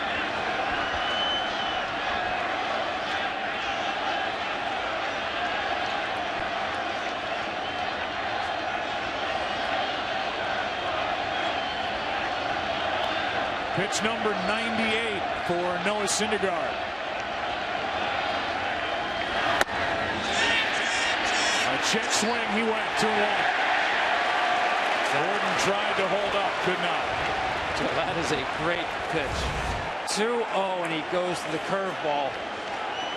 Clearly fooling Gordon, not expecting that. Trying to get out front for the heater. Nice joins Cologne. But the focus on Alex Gordon.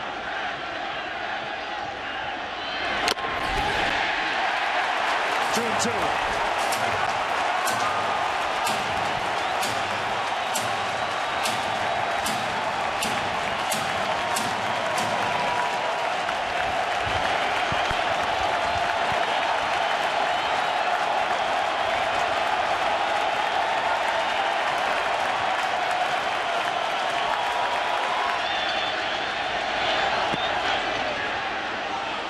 Full count, the runners will go. Power versus power right here. That man lurking. What a test right here for Syndergaard. Pitch number 101. What's left in the tank?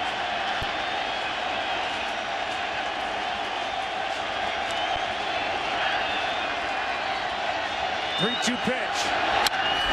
That's down the left field line into the corner. It is is foul. Well, you see the effect of the wind right there. That ball took off. That ball started to be fair, and I thought it was going to be an easy out for Conforto, and it just continued to run to the corner.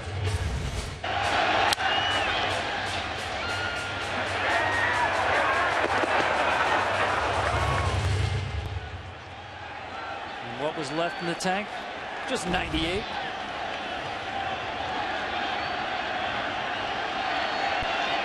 Same wind is 14 miles an hour tonight with gusts up to 25 miles per hour.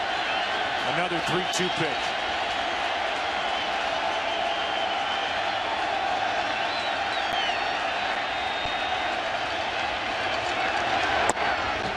Bases loaded.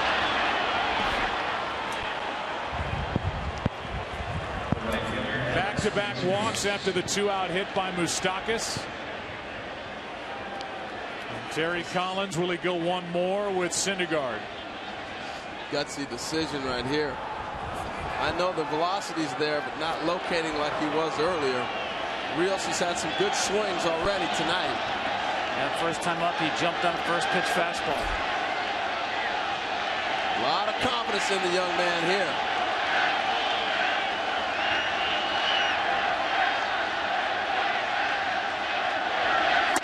Strike one. And no first pitch fastball this time. Terry Collins telling us Syndergaard over 100 pitches, better than anything I've got in the bullpen for this spot.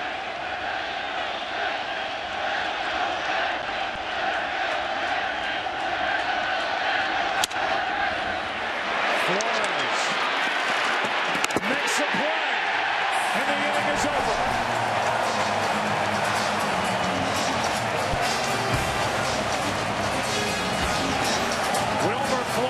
Just got it to first in time and into the bottom of the 6th inning in game number 3.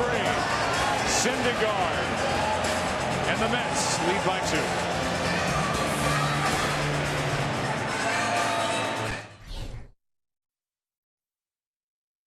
2. Perfect inning. Actually gave up that hit to Cespedes, then got Duda. 1 strikeout, no runs. And here is Franklin Morales taking over for Kansas City in the 6th. Now that at bat, getting Rios beyond clutch by Syndergaard.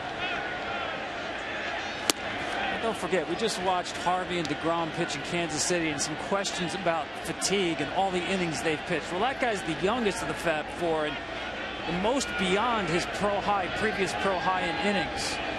And he's out there executing a pitch over 100 pitches. Never pitched the 6th month before, and now he's in his 7th month. I don't call him Thor for nothing. Well, and what it did is it set up their bullpen in the rotation that Terry wanted to get to. You go to Reed, you got Clippard, and then you go to your closer. That little bit right there really preserved them moving forward.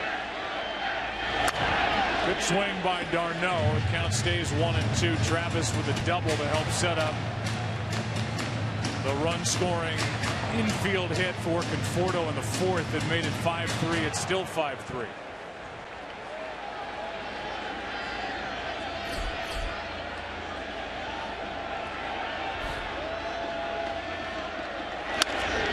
Lagares on deck. Conforto the scheduled hitter, but they'll go to Lagares because he'll take over defensively anyway with the lead in the 7th.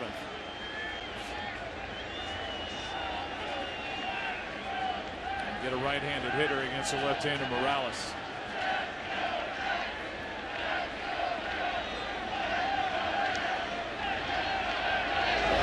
Two and two.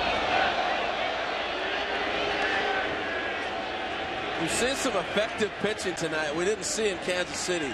Pitchers making hitters move. You don't have to knock them down at the head, but move their feet. Get them from being so comfortable. Get them off your pitches from both sides.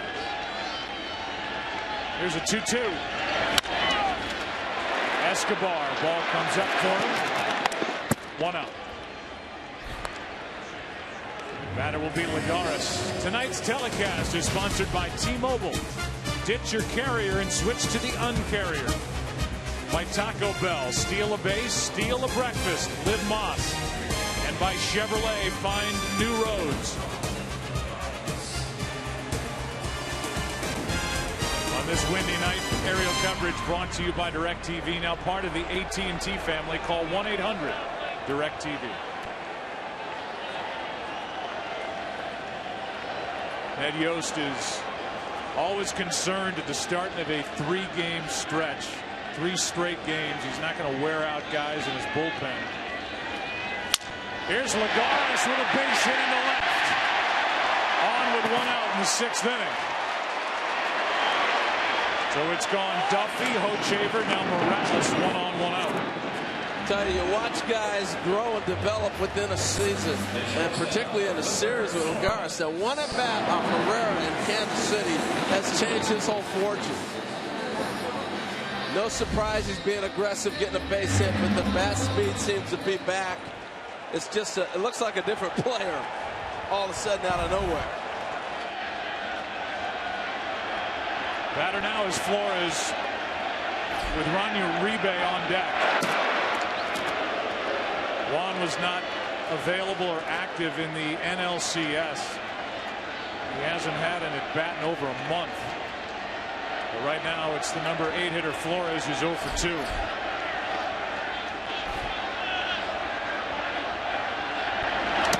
Good pick by Perez. Kid is ready to throw off that pitch. We show him so often getting hit by pitches, but how about this scoop and ready to come up gunning?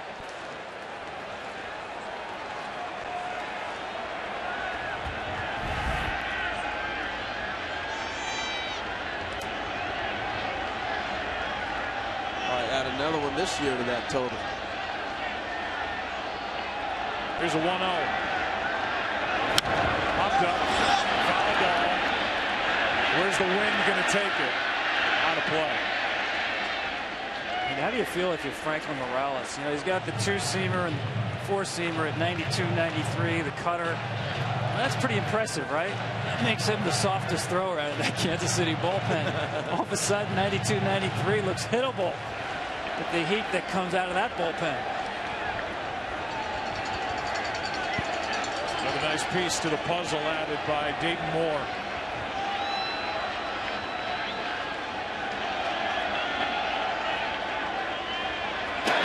There was so much talk about how evenly matched these clubs were, and I think part of it has to do with the bench. When you can bring Juan Uribe off your bench and you still have the depth that you have, the Mets have on their bench, I think that equals it out in a National League game, more so than an American League game. Good swing by Flores, strike 2. Wilmer Flores and Daniel Murphy, 2 of the best on this Mets lineup as far as making contact. Tough to put this guy away.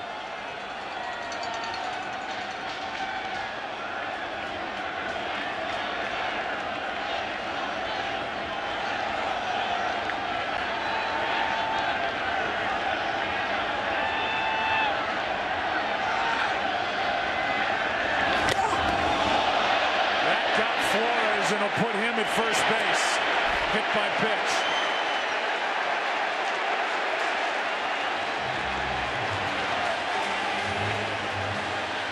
Here comes Dave Island, 2 on, 1 out. And Morales is a rare left-hander who sets up on the third base side of the rubber and loves to run the ball in on right-handers with that cutter. Oh, too far in this time.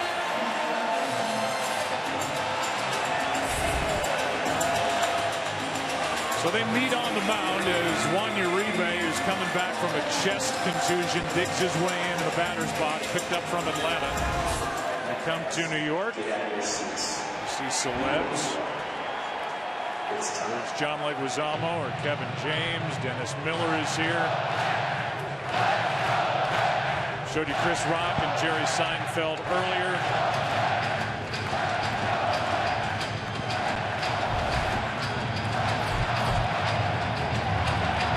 Kelvin Herrera is getting loose, but right now it's Juan Uribe with the left-handed hitting Granderson next.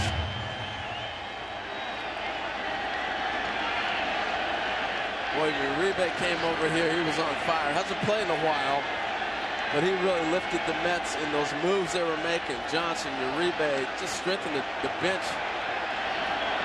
A guy who's won 2 rings for the White Sox in 2005 and with the Giants in 2010. And here he is with the Mets in 2015.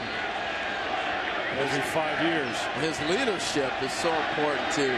Particularly to you watch Flores settle in. He's been a big part of that.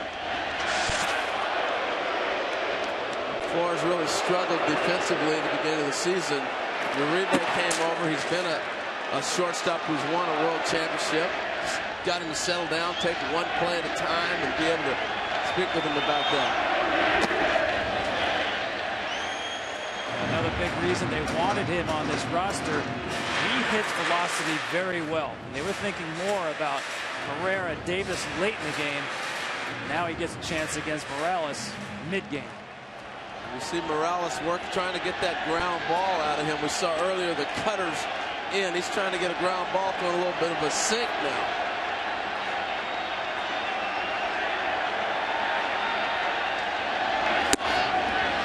Two and one.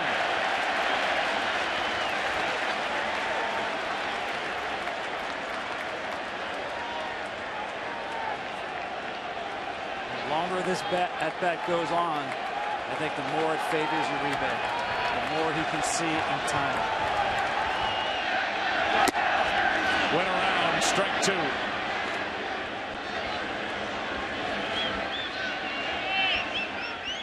So he hasn't had a major league at bat since the 3rd week of September, and right back onto the active roster and in a spot to add to a 5-3 lead with his team down 2 games to nothing. That's in the right, a base hit. They will bring the runner. Throw by Rios. Another run delivered by Uribe. 6-3.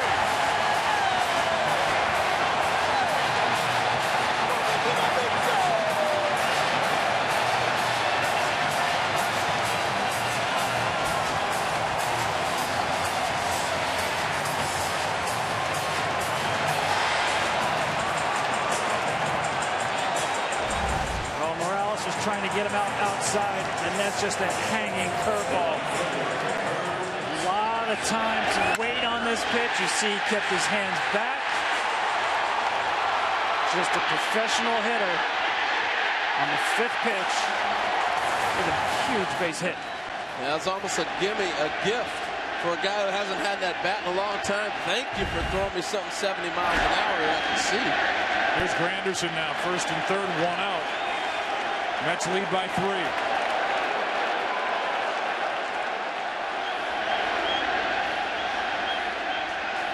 Uribe is one of those guys, you could wake him up from a nap in the middle of winter and he'd get a hit. That swing plays. 2-0.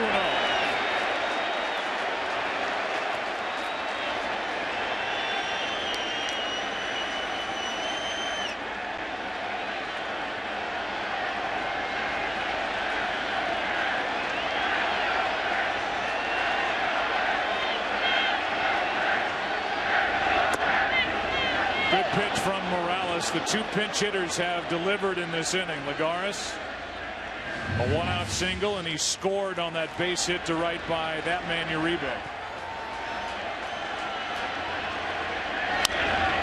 2-2 on Granderson. Yeah, Flores is running down the line like he's coming home. I don't like that with a left-handed hitter, and I really think that took the sight of Granderson off a pitch. He's sitting in a 2-1 count. And just out of the corner of your eye, you catch that runner running down. It's enough to take you off that pitch. Here he comes sprinting down the line on Granderson right there. That freezes you as a hitter. I especially don't like it. A left-handed pitcher. His back is to the runner. That's back to Morales.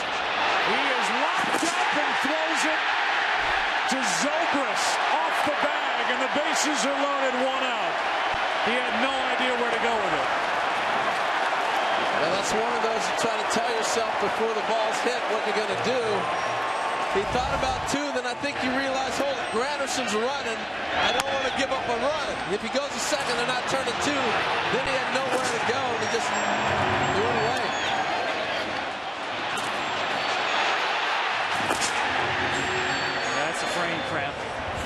this a double play ball if he turns right away. And now the bases are loaded with only one out, and that's going to be a double switch for Kansas City. With the number 9 spot to lead off in the 7th inning. How big will the lead be for New York? Orlando will enter. Rios is out. Here comes Herrera to pitch for the Royals as the Mets enjoy a 6-3 Game 3 lead. It's going to carry, and that's what happened with David Wright, able to turn that fastball around. Bases loaded for David Wright.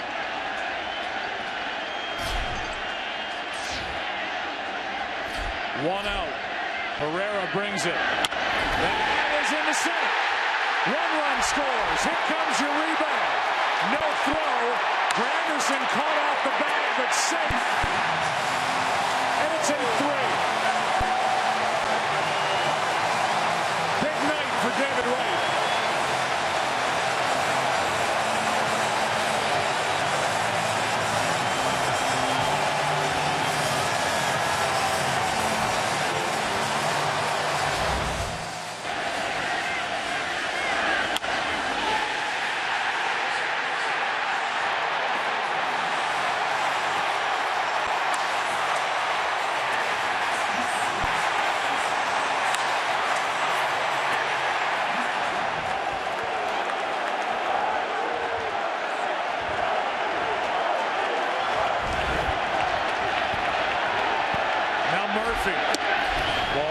This is what I like about a postseason series. Remember Herrera back in Kansas City? They got a good look at it.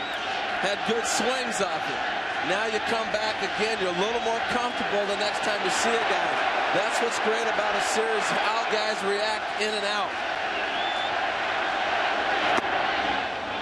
And the adjustments, Harold, I mean, they came in Kansas City thinking we can beat David Wright with velocity. They did early.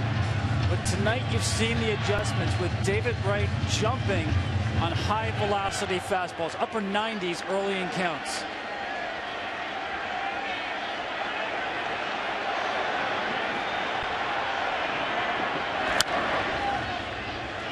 Strike 2.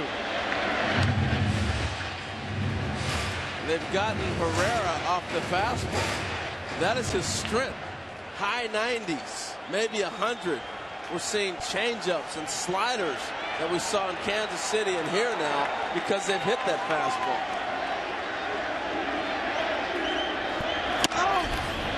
Murphy checked his swing. In the double switch, Paulo Orlando took over in right.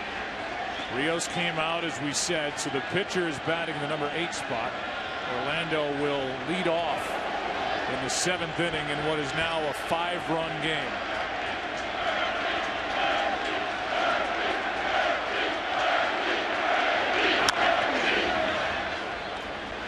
Another curveball. David Wright is the first Met to have a 4 RBI game since Rusty Staub drove in 5 in Game 4 in 1973 against Oakland. With his high socks, pulled all the pants, pulled all the way up to the knee. Here's a 2-2. Full count. It's just so impressive watching Daniel Murphy work. Never off balance.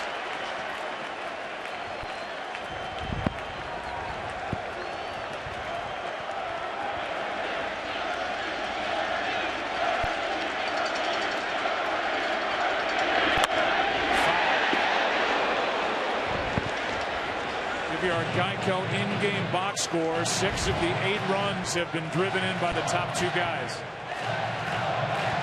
Guy at the plate now, Daniel Murphy, hitless tonight. Wilmer Flores was hit by a pitch in this 3-run 6th.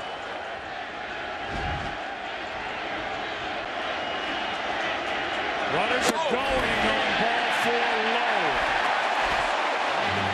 I like the idea. You know Murphy's going to put the ball in play if it's a strike.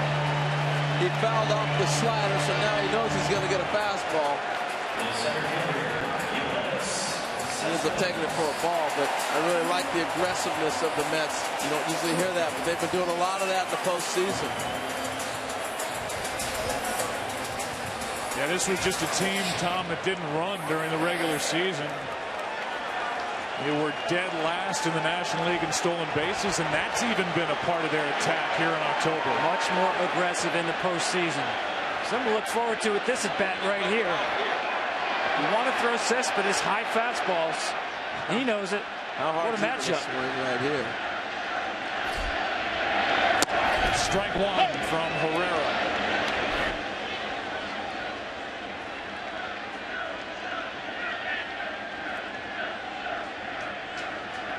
The more looks you get at that bullpen, advantage hitter.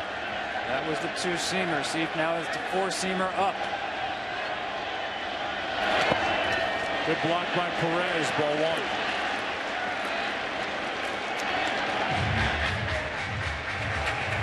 You know, Joe, we've talked so much about how much the Met pitchers are surprised how that fastball's been hit. In 2 seasons now, watching Herrera pitch full seasons and in the postseason, I've never seen guys on his fastball like we've watched right now. He's got to be a little shell-shocked himself.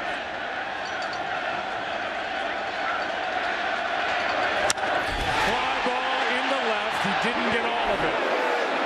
There is Gordon. Tagging is Granderson. Another run on the board. It's 9-3. Sac fly Cespedes.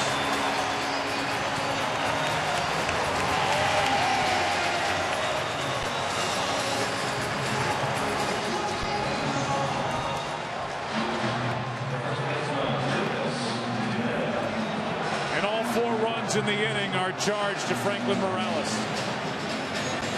That comebacker was a big play. I don't think he gets a double play if he goes to second because Granderson runs so well, but he's got to get an out.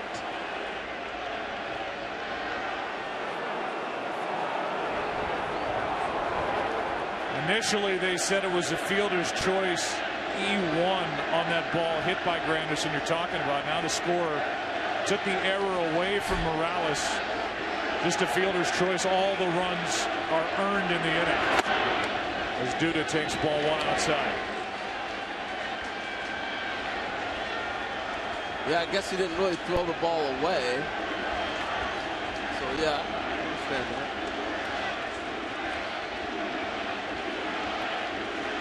Ninth man to bat in the inning is Lucas Duda.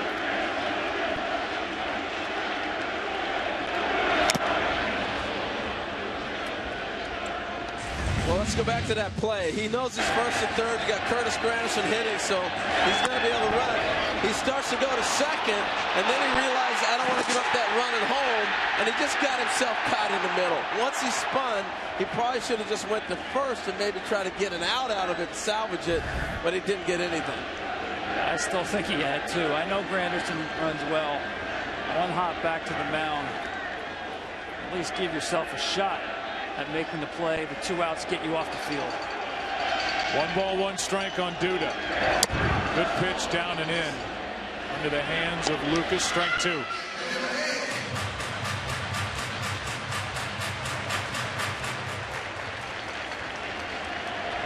The Mets with 2 in the first, 2 in the third, 1 in the fourth, 4 in the sixth.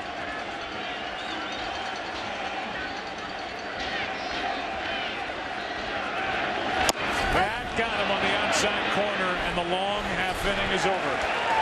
The Mets down 2 games to nothing have gone to work tonight behind Syndergaard, who's out. Ventura on the other side couldn't get through 4. Syndergaard 6 innings, 3 runs on 7 hits, 2 walks, 6 strikeouts. And when Noah's night ended, it ended with the bases loaded. They got a ground out off the bat of Alex Rios. Here's Orlando, his first at bat of the night. Strike 1 from Addison Reed, the new pitcher for the Mets. Defensively, Cespedes moves from center to left, and Lagares, who's won a Gold Glove, is in the game in center. His hit started that rally, a 4-run rally in the 6th. The 0-1 from Reed. Broken bat, pop up from Murphy. 1 out. I tell you, the stuff on both sides is so electric. I don't remember a game where I've seen this many bats get broke. Now, Mariano Rivera would do this on his own, but for a collective group of guys to shatter bats like we're seeing tonight, it just tells you it's not only the radar gun velocity, but the movement on the pitches that are eating hitters alive.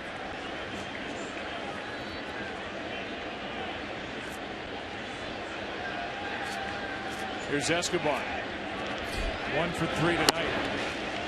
Tight little slider from Addison Reed, strike one.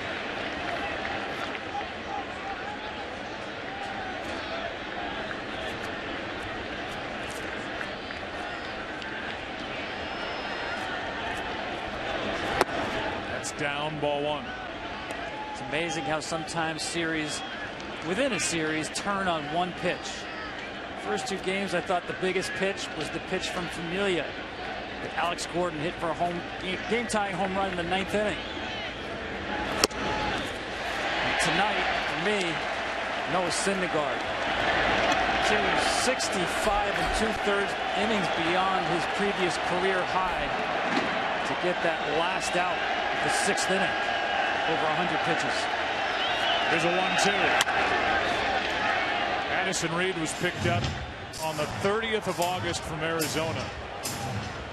Obviously not the big acquisition that Sandy Alderson made for the Mets in season. That belongs to Cespedes and the deal with Detroit. But this is an important piece nonetheless. The 1-2. Another pop-up. Duda going to get it. And 2 out.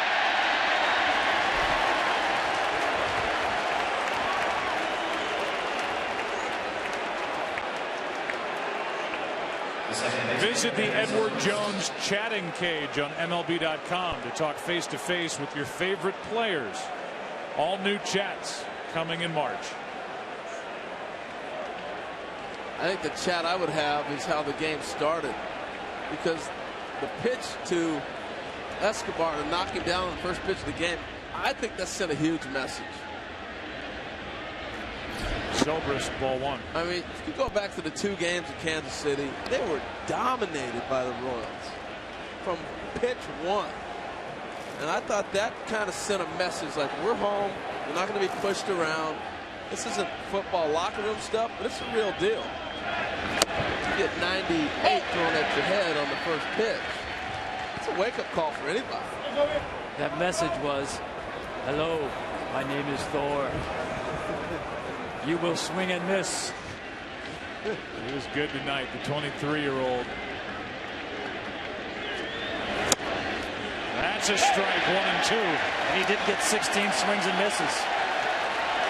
That's been a big story in this series to this point.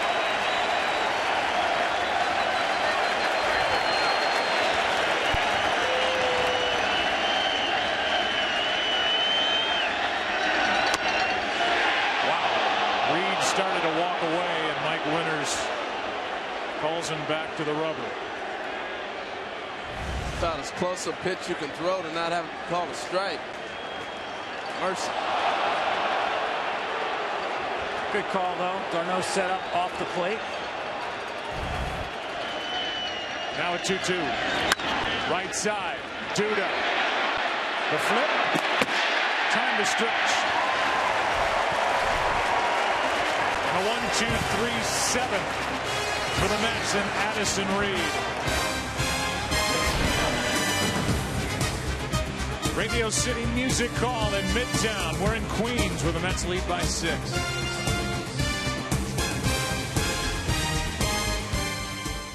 One was alerted to that fact when he came off the mound and into the clubhouse in Ned Yost's office. We talked to Ned as you look at the pitching matchup for tomorrow, game 4. Ned said he was told that Edinson Volquez will be back with the team tomorrow.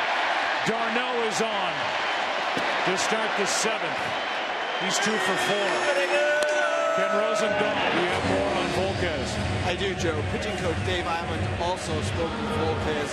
Didn't talk about pitching at all. Didn't ask if he was throwing down in the Dominican Republic. But Volquez assured him that he would be back tomorrow and ready to start Game 5. If there is a game 5, it's a rematch of game 1 with Volquez against Harvey. We showed you the 2 pitchers for tomorrow. That's a fascinating matchup to me, with Chris Young, who was so good in game 1, former Met, against Steven Matz, the young left-hander who was 4-0 in 6 starts. Here is Lagares taking ball 1. Matz will be making only his 9th major league start when he gets the ball tomorrow night in the World Series. And Joe, that's why I thought the job Syndergaard did to make the adjustment and to give 6 innings was huge, because they do want a full rested bullpen with Matt starting the game. Remember, John Neese was up in the bullpen in the 2nd inning of this game. That's how wobbly it was for Syndergaard early. So for him to get out there and get 18 outs, the way the game started, Matt's tomorrow, 3 days, 3 games in 3 days, huge. The strength to Lagares, who's really getting good swings. He's 1 for 1 tonight. Ryan Madsen takes over. His numbers this postseason, the home run ball has been his nemesis.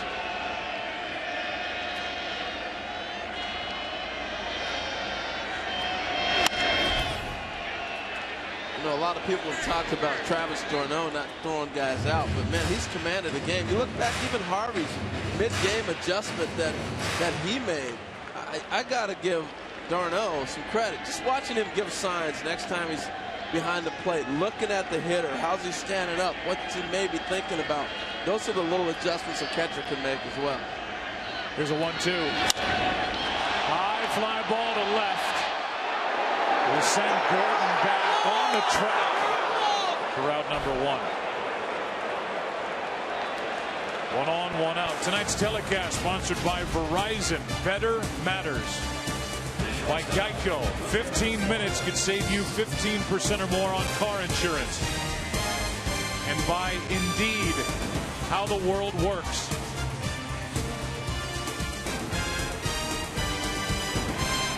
Wilmer Flores digs in. Well, Tom, you know, Joe Torre used to talk about game 3 was the most important game in the series. It just rings so true. I mean, the Mets lose tonight, they're down 3-0. Pretty much over, right? You would think. I mean, maybe not mathematically. You had the Red Sox miracle. I'll hear about it forever, but you're pretty much done. 1-0 pitch to Flores. Don't forget, too, you know, they've nicked up Kelvin Herrera. I mean, he's faced 12 batters in this series. The Mets have reached base 6 of those plate appearances. Yeah, that's what he's not the lockdown guy right now that he typically is. No, not at all. And they are hammering his fastball, and he's got to be shaking his head, because he's a guy that sits there and dominates with his heater all summer long. 2-0 pitch. Flores left side. Moustakas has to wait. They get 1. That's it. 2 out. A couple things have happened in this game tonight. Welcome inside our broadcast booth. I'm Joe. That's Harold. That's Tom. And while you talk about Syndergaard persevering through that tough 2nd inning, David Wright in that number 2 spot in the lineup, the captain for the Mets. He's had a nice night, a 4 RBI night. Yeah, you know, it's the approach. He made a great adjustment. The first game they pounded him in, he looked like he hadn't seen a fastball in 6 months, which he probably hadn't. And he just has been able to make an adjustment and hammer that fastball. Tonight, paying off early. I think it means a lot, too, when your star players perform like stars. And as much as he means to this franchise, a little more meaning behind that home run. Here's Neuenhuis pinch hitting for Addison Reed, who had a quick and easy 7th. You know, this game flipped real quick to the advantage of the bench being with the Mets. That experience of playing a National League game all season long. But you haven't even used Johnson yet. Uribe came in. Lagares is still in, playing good ball. Just that coming off the bench and being put in situations that you're not used to is tough. You look at Mondesi. That's who they had to bring off the bench in Kansas City. First major league at bat. Here's a 1-1. Ball 2. We'll see a lot of that in the next couple games in the National League Park. Uribe was a part of that outburst in the 6th. An RBI base hit to right, a run scored. Probably the most important at bat in that inning. A guy that wasn't active in the NLCS. And some people may have wondered why not Morales when Mondesi took that at bat. Well, Morales is a guy Ned Yost would save for a key at bat with runners on later in the game, not to lead off an inning. 3-1 pitch. Full count. Yeah, I didn't have a problem with the decision to use Mondesi right there. And if he gets on, he's going to do some things for you.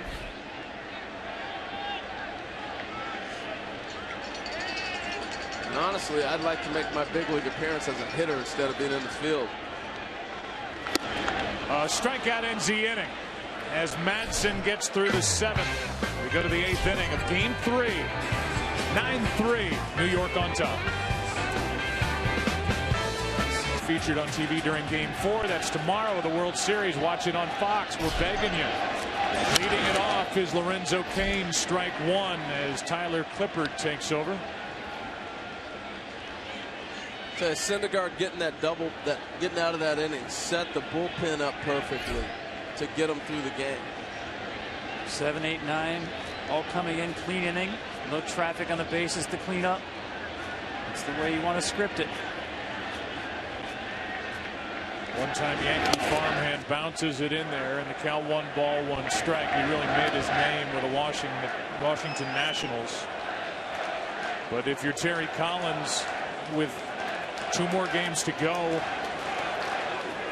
at least if the Mets win here tonight, he didn't have to use his main left-hander in the bullpen, Jonathan Neese. Such a big part against the left-handed thump that the Royals throw at you. Ball 2, 2-1. Yeah, that's big. And the other question I have is, the last time we saw Familia, he gave up a home run to tie the game. So do you get him in a little work tonight, even with a 6-run lead, to get him comfortable and get him away from that last thought that he had last week on the mound? Cain was swinging from his heels, but he pops it up. Flores, 1 out.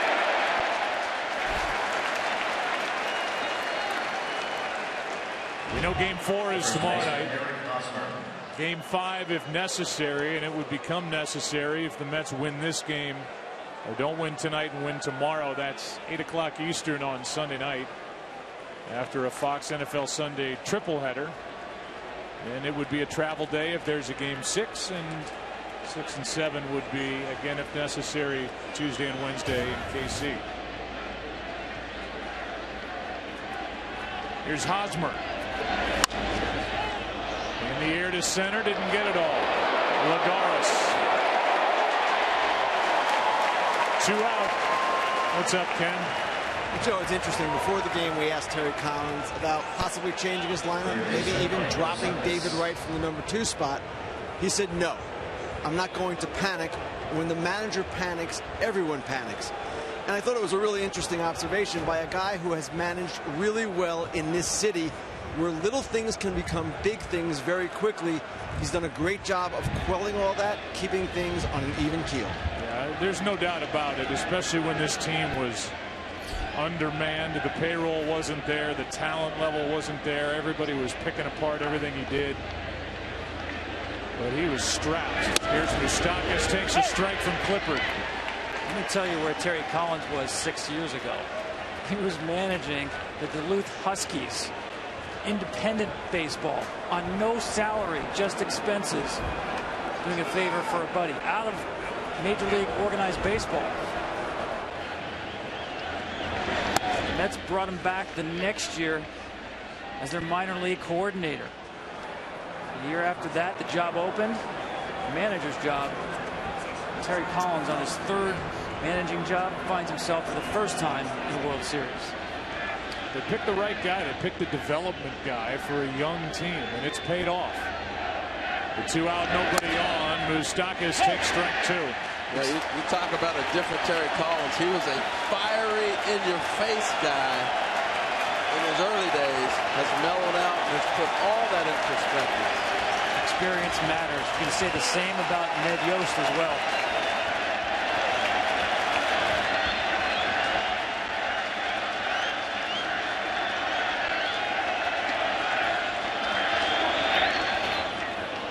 Terry Collins first got a shot to manage in the big leagues, 94-96 in Houston. Then went to the Angels, 97-99. His good friend Jim Leland is here. He was a part of Jim Leland's staff, and it's why if he ever took the jacket off, you'd see he's wearing number 10 in Jim Leland's honor. There's a 2-2. When you wait as long as Terry has, and you've had all the experiences he has, you don't forget where you came from. And your players sense that as well. You talk about not panicking by changing the lineup. Don't panic by changing who you are either.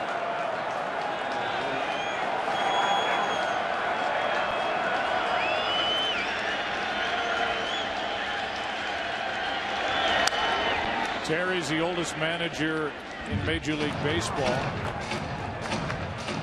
Tom Coughlin is the oldest head coach in the NFL. And the two have a mutual admiration society going. They've been texting.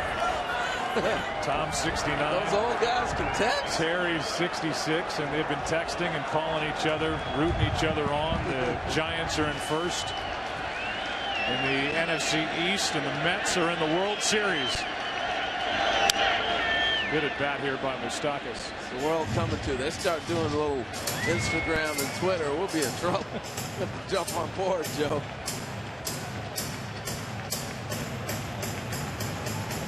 He's like Tom, you know, he's maybe the oldest doing it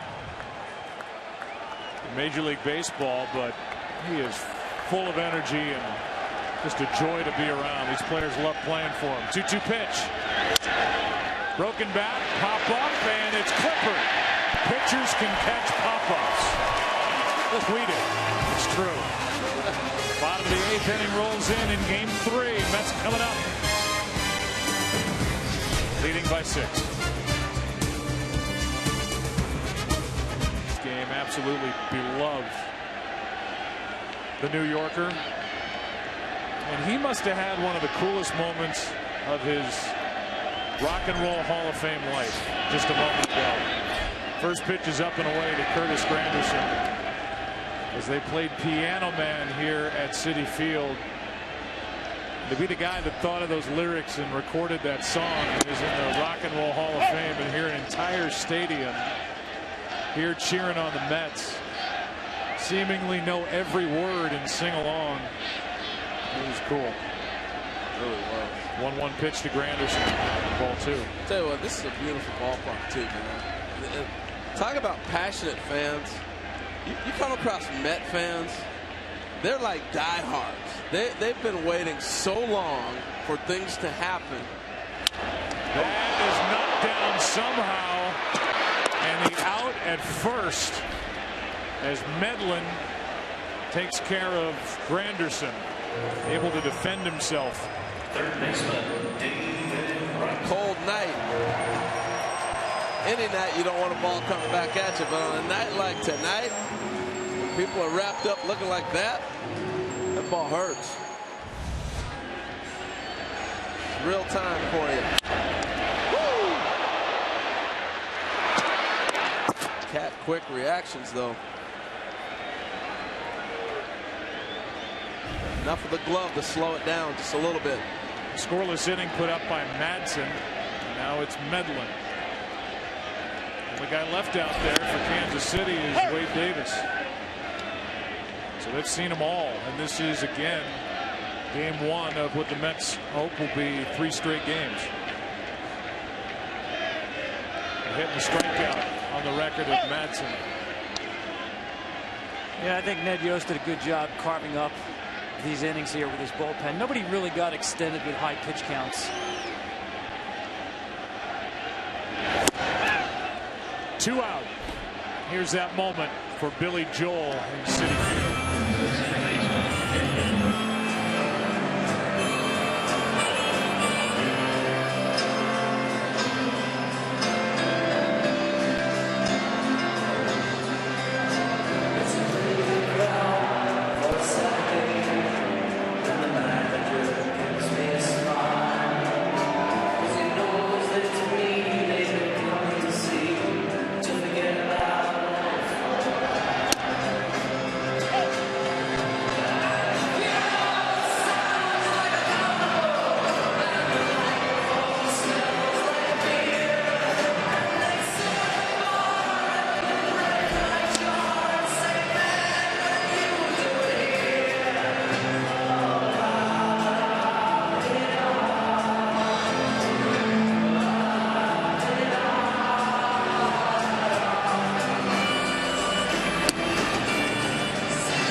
1-2 the count on Daniel Murphy. Well, good luck getting a ticket to a Billy Joel concert anyway. So you're better off coming to the Met game tonight, because that man sells out stadiums like nobody's business. He is an American treasure, Billy Joel, and a New Yorker through and through. And the line that resonates, the manager gives me a smile. Think about Terry Collins and a young starting pitcher, Noah Syndergaard. Not yet. You get the smile after the game. Well, this has been total domination for the Mets. It started off tough, but once they got that lead, man, they poured it on. They played a beautiful game. In years past in this business, the lyric that would resonate would be "the microphone smells like a beer." This industry's changed. There's a 3-2 pitch. 2 out, nobody on. Foul. Straight back. Isn't that the truth?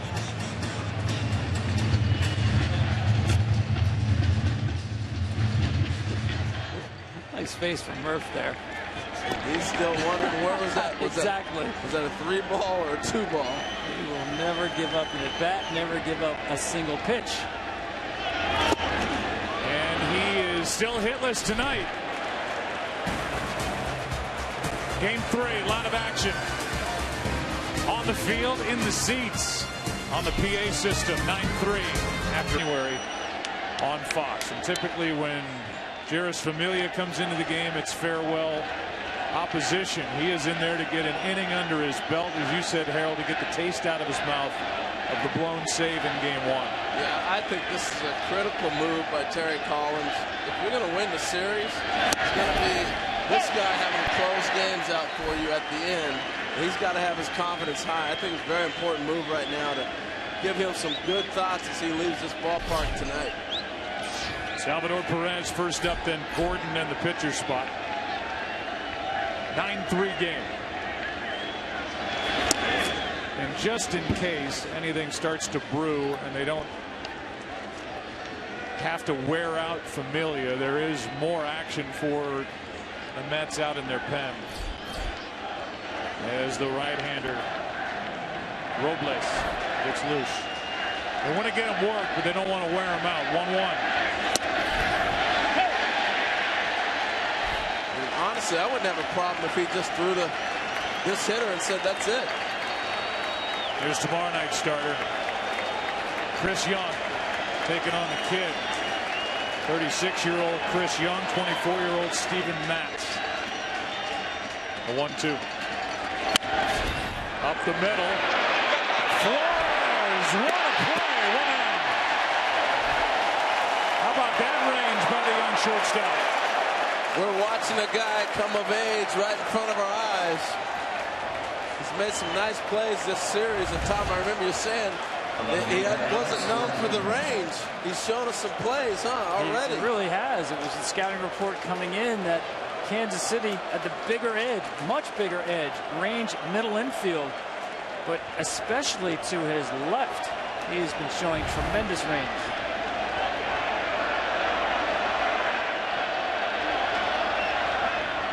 Here's Alex Gordon, 1 out, nobody on.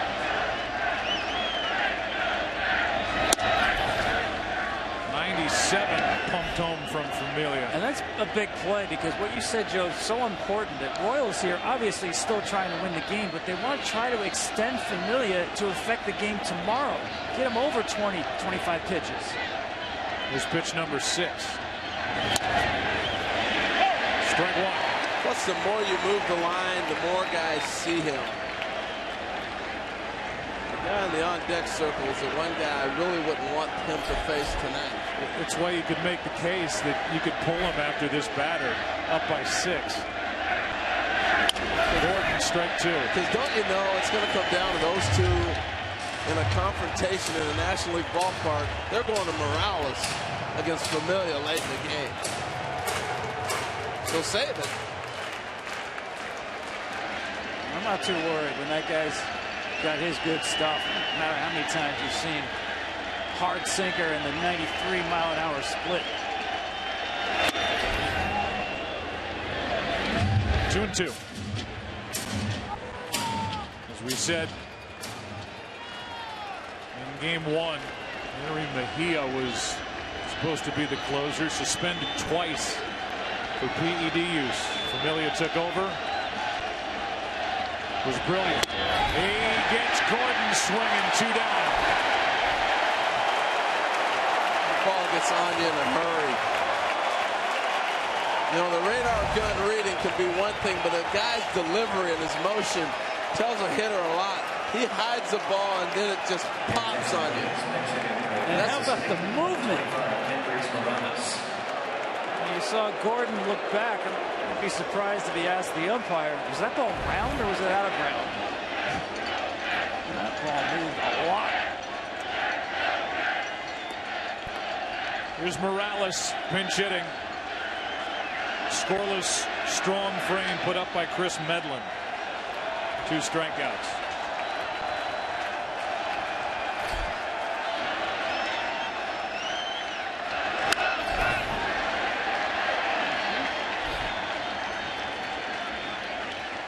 I'll be watching this for a while here as we go through this series. I don't know. I wouldn't have let him see him. I'm big on what I see. I'm going to remember.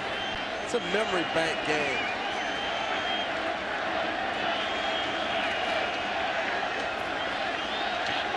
Morales can handle a fastball. David Wright fitting that he would make the last play. And the Mets are on the board of the series as they win game 3, 9-3 behind Syndergaard. A 4 RBI night for David Wright.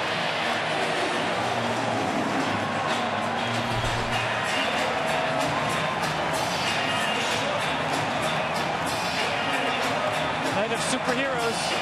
Thor and Captain America got it done for the Mets. 3-hour, 22-minute game. Syndergaard the winner, Ventura the loser. Big night for Granderson as well. Tom up there calling for the Avengers. 3-7-0 Kansas City, 9-12-0 for the Mets. Kansas City up 2-1.